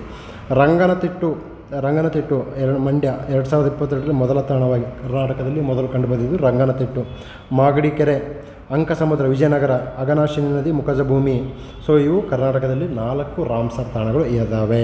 ರಂಗನತಿಟ್ಟು ಇರ್ಬೋದು, ಮಾಗಡಿ ಕೆರೆ ಇರ್ಬೋದು, ಅಂಕಸಮುದ್ರ, ಅಘನಾಶಿನಿ ಕೆರೆ, ಮುಖಜ ಭೂಮಿ. ಡೆಲ್ಟಾ. ಮುಖಜ ಭೂಮಿ ಅಂದರೆ ಡೆಲ್ಟಾ. ಆನೆಗಣತಿ ವರದಿ 2017ರ ಆನೆಗಣತಿ ಪ್ರಕಾರ ಕರ್ನಾಟಕ ರಾಜ್ಯದಲ್ಲಿ 6,000, ಇದು ಇಂಪಾರ್ಟೆಂಟ್ ನಂಬರ್, 6,049 ಆನೆಗಳಿದ್ದು 2023 ಗಣತಿಯ ಪ್ರಕಾರ 6,395 ಇನ್ಕ್ರೀಸ್ ಆಗಿದೆ. ಕರ್ನಾಟಕ ರಾಜ್ಯದಲ್ಲಿ ಆನೆಗಳ ಸಂಖ್ಯೆ ಇನ್ಕ್ರೀಸ್ ಆಗಿದೆ. ದೇಶದ ಒಟ್ಟು ಆನೆಗಳಲ್ಲಿ 25% ನಮ್ಮ ಕರ್ನಾಟಕ ಹೊಂದಿದೆ. ಇದು ನಮ್ಮ ಕರ್ನಾಟಕ ರಾಜ್ಯದ ವನ್ಯಜೀವಿ ಮೃಗಗಳ ಒಂದು ವೈವಿಧ್ಯತೆಗೆ ಸಾಕ್ಷಿ. ನಂತರದಲ್ಲಿ ಹುಲಿ ಗಣತಿ, ಇದು ಇಂಪಾರ್ಟೆಂಟು. 2019ರ ಹುಲಿ ಗಣತಿಯ ವರದಿ ಪ್ರಕಾರ 524 ಕರ್ನಾಟಕದಲ್ಲಿದ್ದವು, ಹುಲಿಗಳಿದ್ದವು. 2022ರ ಹುಲಿ ಗಣತಿಯ ಪ್ರಕಾರ 563 ಕರ್ನಾಟಕ ರಾಜ್ಯ ಹೊಂದಿದ್ದು ದೇಶದಲ್ಲೇ 2ನೇ ಅತಿ ಹೆಚ್ಚು ಹುಲಿಗಳನ್ನು ಹೊಂದಿದ್ದು ರಾಜ್ಯ. ಫಸ್ಟು ಮಧ್ಯಪ್ರದೇಶ, ಅಲ್ಲಿ 785, ನಮ್ಮಲ್ಲಿ 563. ಚಿರತೆ ಗಣತಿ 2018ರ ಚಿರತೆ ಗಣತಿ ಪ್ರಕಾರ 1783 ಚಿರತೆಗಳು ಕರ್ನಾಟಕದಲ್ಲಿದ್ದು ದೇಶದಲ್ಲಿಯೇ 2ನೇ ಸ್ಥಾನ. ಆನೆಗಳಲ್ಲಿ ಫಸ್ಟು, ಹುಲಿಗಳಲ್ಲಿ ಸೆಕೆಂಡು, ಚಿರತೆಗಳಲ್ಲಿ ಸೆಕೆಂಡು. ವನ್ಯಜೀವಿ ಧಾಮಗಳ ಘೋಷಣೆಗೆ ನಿರ್ಧಾರ. ಮಂಗಳೂರು ಜಿಲ್ಲೆಯ ನೇತ್ರಾವತಿ ನಡುಗಡ್ಡೆ ಪ್ರದೇಶವನ್ನು ನೇತ್ರಾವತಿ ನಡುಗಡ್ಡೆ ಸಂರಕ್ಷಣಾ ಮೀಸಲು ಪ್ರದೇಶವನ್ನಾಗಿ ಘೋಷಿಸಲು 2021 ಜನವರಿ 19ರಂದು ನಡೆದ 12ನೇ ರಾಜ್ಯ ವನ್ಯಜೀವಿ ಮಂಡಳಿ ಸಭೆಯಲ್ಲಿ ನಿರ್ಧಾರ. ಎಸ್, ಇದು ನಾನು ಕರ್ನಾಟಕ ಎಕನಾಮಿಕ್ಸ್ ಸರ್ವೆಯಿಂದ ತೆಗೆದುಕೊಂಡಂಥ ಇನ್ಫಾರ್ಮೇಷನ್ನು. ಈಗೇನು ಸ್ಟಾರ್ಟ್ ಮಾಡಿದ್ದೀನಲ್ಲ, ಇದು ಎಕನಾಮಿಕ್ಸ್ ಸರ್ವೆ. ಅದು ಸಿರಿ ಚಂದನವನ ಯೋಜನೆ, ಶ್ರೀಗಂಧ ನಡೆತೋಪು ರಕ್ಷಣೆ ಮತ್ತು ಸ್ವಾಭಾವಿಕ ಶ್ರೀಗಂಧ ಬೆಳೆದಿರೋ ಬಗ್ಗೆ ಇದೇನು ಮಾಡುತ್ತೆ, ಪ್ರಚಾರ ನೀತಿಗೆ ಅನುಮೋದನೆ. ಸಸ್ಯಶ್ಯಾಮಲ ಶಿಕ್ಷಣ ಇಲಾಖೆ ಮತ್ತು ಅರಣ್ಯ ಇಲಾಖೆ ಸಸಿಗಳನ್ನು ಶಾಲೆಗಳಿಗೆ ವಿತರಿಸೋದು. ಅರಣ್ಯ ಇಲಾಖೆ ಏನು ಮಾಡುತ್ತೆ, ಶಾಲೆಗಳಿಗೆ ಸಸ್ಯವನ್ನು ನೆಟ್ಟು ಗಿಡಗಳನ್ನು ನೆಡುವುದರ ಮೂಲಕ ಪ್ರಮೋಟಿಂಗ್ ಮಾಡ್ತಾರೆ, ಫಾರೆಸ್ಟ್ರಿಯನ್ನು ಪ್ರಮೋಟ್ ಮಾಡ್ತಕ್ಕಂಥದ್ದು. ಇದಾದ ನಂತರದಲ್ಲಿ ಸಂಕಲ್ಪ ಯೋಜನೆ, ವೃತ್ತಿಪರ ಸಂಸ್ಥೆಗಳಿಗೆ 500 ITI ಡಿಪ್ಲೊಮೊ ಮತ್ತು ಪದವಿ ಇಂಗ್ಲೀಷ್ ಸಂವಹನ ಮತ್ತು 21ನೇ ಶತಮಾನದ ಕೌಶಲ್ಯಗಳಲ್ಲಿ ತರಬೇತಿ. ಕೌಶಲ್ಯ ಇಂಪಾರ್ಟೆಂಟು. ಬೆಳಕು 2021 ಸೆಪ್ಟೆಂಬರ್ 1ರಂದು ಕರ್ನಾಟಕ ರಾಜ್ಯ ಸರ್ಕಾರವು ಗ್ರಾಮೀಣ ಪ್ರದೇಶಗಳಲ್ಲಿ ವಿದ್ಯುತ್ ಇಲ್ಲದ ಮನೆಗಳಿಗೆ ವಿದ್ಯುತ್ ಸಂಪರ್ಕ ಅಂದರೆ ಎಲೆಕ್ಟ್ರಿಸಿಟಿ ಕನೆಕ್ಷನ್ ಕೊಡ್ತಕ್ಕಂಥದ್ದು. ಇದು ಎಲೆಕ್ಟ್ರಿಸಿಟಿ ಕೊಡ್ತಕ್ಕಂಥದ್ದಲ್ಲ, ಎಲೆಕ್ಟ್ರಿಸಿಟಿ ಕನೆಕ್ಷನ್. ಇದು ಬೆಳಕು ಕಾರ್ಯಕ್ರಮ. ಶುಚಿ, ಸರ್ಕಾರಿ ಅನುದಾನಿತ ವಸತಿ ಶಾಲೆಯ 6ರಿಂದ 12ನೇ ತರಗತಿ ವ್ಯಾಸಂಗ ಮಾಡುತ್ತಿರುವ ಹದಿಹರೆಯದ ಹೆಣ್ಣು ಮಕ್ಕಳಿಗೆ ನಿರ್ವಹಣೆ ಸೂಕ್ತ ಮತ್ತು ನೂತನ ಸಾಧನವಾದ ಮರುಬಳಕೆ ಮಾಡಬಹುದು ಮುಟ್ಟಿನ cup. Yes, again menstruation. So menstruation ಬಗ್ಗೆ ಇದು ಶುಚಿ ಯೋಜನೆಗಳು ಕಂಡುಬರುತ್ತೆ. ಇಲ್ಲಿ ನೋಡಿ ಇಂಪಾರ್ಟೆಂಟ್ ಏನಪ್ಪ ಅಂತಂದರೆ ಅನುದಾನಿತ ಏಡೆಡ್ ಸ್ಕೂಲ್ಸ್ಗೂ ಇದು ಬರ್ತಕ್ಕಂಥದ್ದು. ನಂತರದಲ್ಲಿ ನಟಿ ಸಪ್ತಮಿ ಗೌಡ ಇದ್ರ ಏನಾಗುತ್ತಾರೆ, ರಾಯಭಾರಿ ಆಗ್ತಾರೆ. ಮಕ್ಕಳ ಅಭಿವೃದ್ಧಿ ಕಾರ್ಯಕ್ರಮಗಳು. ಸೃಷ್ಟಿ ಯೋಜನೆ 3ರಿಂದ ನೋಡಿ ಇಂಪಾರ್ಟೆಂಟ್ ಇದು 3ರಿಂದ 6 ವರ್ಷದ ಮಕ್ಕಳಿಗೆ ವಾರದಲ್ಲಿ 2 ದಿನಗಳ ಕಾಲ ಮೊಟ್ಟೆ. 6 ತಿಂಗಳಿಂದ 3 ವರ್ಷದ ತೀವ್ರ ಮತ್ತು ಸಾಧಾರಣ ಪೌಷ್ಟಿಕ ಮಕ್ಕಳಿಗೆ ವಾರದಲ್ಲಿ 3 ದಿನಗಳ ಕಾಲ ಮೊಟ್ಟೆ. 3ರಿಂದ 6 ವರ್ಷದ ತೀವ್ರ ಮತ್ತು ಸಾಧಾರಣ ಅಪೌಷ್ಟಿಕ ಮಕ್ಕಳಿಗೆ ವಾರದಲ್ಲಿ 5 ದಿನಗಳ ಕಾಲ ಮೊಟ್ಟೆ. ಮೊಟ್ಟೆ ಸೇವಿಸಿದ ಮಕ್ಕಳಿಗೆ 6 ದಿನಗಳ ಕಾಲ ಹಾಲು ನೀಡುವಿಕೆ. ಸೊ ಸೃಷ್ಟಿ ಯೋಜನೆಗಳಲ್ಲಿ ಮೊಟ್ಟೆ ಮತ್ತು ಹಾಲುಗಳ ವಿತರಣೆ ಆಗುತ್ತೆ. ನಂತರದಲ್ಲಿ ಮಾತೃಪೂರ್ಣ ಯೋಜನೆ, ಗರ್ಭಿಣಿ ಮತ್ತು ಬಾಣಂತಿಯರಿಗೆ ಅಂಗನವಾಡಿ ಕೇಂದ್ರಗಳಲ್ಲಿ 21 ರೂಪಾಯಿಗೆ ಬಿಸಿಯೂಟ ನೀಡುವ ರಾಜ್ಯ ಸರ್ಕಾರ ಯೋಜನೆ. ಪೋಷಣೆ ಅಭಿಯಾನ, ಮಕ್ಕಳು, ಹದಿಹರೆಯದ ಬಾಲಕಿಯರು, ಗರ್ಭಿಣಿ ಮತ್ತು ಹಾಲುಣಿಸುವ ತಾಯಿಯಂದಿರ ಪೌಷ್ಟಿಕಾಂಶದ ಸ್ಥಿತಿ ಸುಧಾರಣೆ ಉದ್ದೇಶ. ಪೋಷಣ್ ಟ್ರ್ಯಾಕ್ಟರ್ ದಾಖಲೆ ಪ್ರಕಾರ 2023 ನವೆಂಬರ್ ಹಂತದಲ್ಲಿ 1,42,308 ಸಾಧಾರಣ ಅಪೌಷ್ಟಿಕ ಮಕ್ಕಳು ಏನಪ್ಪ ಇದರಗಳಿದ್ದಾರೆ. ಇದನ್ನು ಏನು ಮಾಡ್ತಾರೆ, ಪ್ರಮೋಟ್ ಮಾಡ್ತಕ್ಕಂಥದ್ದು ಮಾತೃಪೂರ್ಣ ಯೋಜನೆ. ಸ್ಫೂರ್ತಿ, ಹದಿಹರೆಯದ ಹೆಣ್ಣು ಮಕ್ಕಳಿಗೆ ಜೀವನ ಕೌಶಲ್ಯ ಆಧಾರಿತ ಅಂದರೆ ಅಗೇನ್ ಸ್ಕಿಲ್ಸ್, ಜೀವನವನ್ನು ಹೆಂಗೆ ನಡೆಸಬೇಕು, ಸ್ಫೂರ್ತಿ ಅದೇ ಯೋಜನೆ. ನೆಕ್ಸ್ಟು ಉದಾಹರಣೆ, ಬಾಲ್ಯವಿವಾಹ ತಡೆಗಟ್ಟುವುದು, ಶಾಲೆ ಬಿಡುವ ಹೆಣ್ಣು ಮಕ್ಕಳ ಪ್ರಮಾಣ ತಗ್ಗಿಸುವುದು, ಪೌಷ್ಟಿಕಾಂಶದ ಮಟ್ಟ ಹೆಚ್ಚಿಸುವುದು. ಇದು ಬಾಗಲಕೋಟೆ, ವಿಜಯಪುರ, ರಾಯಚೂರು, ಬೆಳಗಾವಿ, ಕಲಬುರಗಿ ಸೇರಿದಂತೆ 5 ಜಿಲ್ಲೆಗಳ 11 ತಾಲೂಕುಗಳಲ್ಲಿ, ಕೇವಲ 5 ಜಿಲ್ಲೆ, ಗೊತ್ತಾಯ್ತಾ. ಕರ್ನಾಟಕ ರಾಜ್ಯ ಮಹಿಳಾ ನಿಗಮ. ಚೇತನ, KSWDC ವತಿಯಿಂದ ದಮನಿತ ಮಹಿಳೆಯರು ಸಮಾಜದಲ್ಲಿ ಗೌರವಾನ್ವಿತ ಜೀವನ ನಡೆಸಲು ನೆರವಾಗುವಂತೆ ಆದಾಯೋತ್ಪನ್ನಕರ ಚಟುವಟಿಕೆ ಕೈಗೊಳ್ಳಲು ನೇರವಾಗಿ 30,000 ಆರ್ಥಿಕ ಸೌಲಭ್ಯ ಅಂದರೆ ಅಮೌಂಟ್ ಕೊಡ್ತಾರೆ. ನೀವೇನಪ್ಪ ಯಾವುದಾದ್ರು ಬಿಸ್ನೆಸ್ ಮಾಡಿ ನಿಮ್ಮ ಜೀವನವನ್ನು ಒಂದು ಗೌರವ ನೆಲೆಯಲ್ಲಿ ಮತ್ತು ಡಿಗ್ನಿಫೈಡ್ ಆಗಿ ಬದುಕಿ ಅನ್ನೋದೇ ಸ್ಫೂರ್ತಿ ಚೇತನ ಯೋಜನೆ. ಧನಶ್ರೀ 18ರಿಂದ 60 ನೋಡಿ, ಏಜ್ ಇಂಪಾರ್ಟೆಂಟು. HIV ಸೋಂಕಿತ ಮಹಿಳೆಯರಿಗೆ ಆದಾಯೋತ್ಪನ್ನಕರ ಚಟುವಟಿಕೆಗಳು ಅವರಿಗೆ 30,000 HIV ಇರಬೇಕು. HIV ಇರತಕ್ಕಂಥ 18ರಿಂದ 60 ವರ್ಷದ ಮಹಿಳೆಯರಿಗೆ ಇದನ್ನು ಕೊಡ್ತಾರೆ. ಇದಾದ ನಂತರದಲ್ಲಿ ಆಡಳಿತಕ್ಕೆ ಸಂಬಂಧಿಸಿದಂಥ ಅಪ್ಲಿಕೇಶನ್ಸ್ ಏನಪ್ಪ, ಅವಲೋಕನ 2021 ಜನವರಿ 2ರಂದು ರಾಜ್ಯದ ಆಡಳಿತದಲ್ಲಿ ಪಾರದರ್ಶಕತೆಯನ್ನು ತರುವ ಉದ್ದೇಶ ಅಭಿವೃದ್ಧಿ ಕಾರ್ಯಕ್ರಮ ಪ್ರಗತಿ ಪರಿಶೀಲನೆ. 45 ಇಲಾಖೆಗಳ 1800ಕ್ಕೂ ಹೆಚ್ಚು ಕಾರ್ಯಕ್ರಮಗಳ ಆಯವ್ಯಯ ವೆಚ್ಚ ದತ್ತಾಂಶ. ಸೊ ಇದೊಂದು ಆ್ಯಪ್ ಇರತಕ್ಕಂಥದ್ದು ಅಪ್ಲಿಕೇಶನ್. ದೀಕ್ಷಾ, ಈ ಸಂಪನ್ಮೂಲ ಒದಗಿಸುವಿಕೆ, ಮಾಹಿತಿ ತಂತ್ರಜ್ಞಾನ ಉಪಕರಣದ ಪೂರೈಕೆ. ಸ್ಪಂದನೆ, ಅಂಬೇಡ್ಕರ್ ಅಭಿವೃದ್ಧಿ ನಿಗಮದ ವತಿಯಿಂದ ಪರಿಶಿಷ್ಟ ಜಾತಿ ಸಮುದಾಯ ಕಲ್ಯಾಣ ಯೋಜನೆ ಅಡಿಯಲ್ಲಿ ನೇರವಾಗಿ ಫಲಾನುಭವಿಗಳ ಖಾತೆಗೆ ಹಣ ವರ್ಗಾವಣೆ. ಸ್ಪಂದನೆ ಅಂದರೆ DBT, ಡೈರೆಕ್ಟ್ ಬೆನಿಫಿಟ್ ಟ್ರಾನ್ಸ್ಫರ್. ಸ್ಪಂದನೆ. ಗಾಂಧಿ ಸಾಕ್ಷಿ ಕಾಯಕ ತಂತ್ರಾಂಶ, ಸಾರ್ವಜನಿಕ ಕಾರ್ಯಕ್ರಮಗಳ ಅನುಷ್ಠಾನದಲ್ಲಿ ಪಾರದರ್ಶಕತೆ ಮತ್ತು ಹಣದ ದುರುಪಯೋಗ ತಡೆಯಲು. ಹಣದ ಉಪಯೋಗ ಏನಪ್ಪ ಅಂತಂದರೆ ದುರುಪಯೋಗ. ಈಗ ಭಾಳಷ್ಟು ಬೇರೆ ಕರಪ್ಷನ್ ಇರತಕ್ಕಂಥದ್ದು, ಅದನ್ನು ಗಾಂಧಿ ಸಾಕ್ಷಿ ಕಾಯಕದಲ್ಲಿ ಏನು ಮಾಡ್ತೀವಿ, ಆ ಕರಪ್ಷನ್ನ ಕಡಿಮೆ ಮಾಡೋದು, ಟ್ರಾನ್ಸ್ಪರೆಂಟ್ ಮಾಡ್ತಕ್ಕಂಥದ್ದು. ಸಮೀರ್ ಆ್ಯಪ್, ನಿರಂತರ ಪರಿವೇಷ್ಟಕ ವಾಯುಗುಣ ಮಟ್ಟ ದತ್ತಾಂಶದ ಆನ್ಲೈನ್ ವ್ಯವಸ್ಥೆ. ನಂತರದಲ್ಲಿ ಈಗ ನಮ್ಮಲ್ಲಿ MLA ಲಾಡ್ ಅಂತ ಯೋಜನೆ ಇದೆ, ವರ್ಷಕ್ಕೆ ಏನಪ್ಪ 2 ಕೋಟಿ ಹಣ ನೀಡ್ತಾರೆ. MP ಲಾಡಲ್ಲಿ 5 ಕೋಟಿ ಹಣವನ್ನು ನೀಡತಕ್ಕಂಥದ್ದನ್ನು ನಾವು ನೋಡ್ಬೋದು. ಸೊ ಇಲ್ಲಿಗೆ ಈ ಪ್ರೋಗ್ರಾಮ್ ಕಂಪ್ಲೀಟ್ ಆಯಿತು. ಸೊ ಸೀರಿಯಸ್ ಆಗಿರೋ ಕ್ಯಾಂಡಿಡೇಟ್ನು ಇನ್ನೇನು KS ಪ್ರಿಲಿಮ್ಸು ಪೋಸ್ಟ್ಪೋನ್ ಆಗಿದೆ. ಸೊ KS ಪ್ರಿಲಿಮ್ಸ್ ಪೋಸ್ಟ್ಪೋನ್ ಆಗಿದೆ ಅಂತೇಳಿ ರಿಲ್ಯಾಕ್ಸ್ ಆಗಿಬಿಡಿ, ನಿಮ್ಮ ಮೇನ್ಸ್ ಆನ್ಸರ್ ರೈಟಿಂಗ್ ಸ್ಟಾರ್ಟ್ ಮಾಡಿ. ಏನಕ್ಕಂತಂದರೆ ನಿಮ್ಮ ಜೀವನವನ್ನು ಡಿಸೈಡ್ ಮಾಡ್ತಕ್ಕಂಥದ್ದು ಮೇನ್ಸ್ ಅಂಕಗಳೇ ನಿಮ್ಮ ಜೀವನಕ್ಕೆ ಒಂದು ದಾರಿದೀಪ ಮತ್ತು ಬೆಳಕಾಗ್ತವೆ. ಸೊ ಹೆಚ್ಚಿನ ಮಾಹಿತಿಗಾಗಿ ಸಂಸ್ಥೆಯನ್ನು ಸಂಪರ್ಕಿಸಿ. ನಮಸ್ಕಾರ.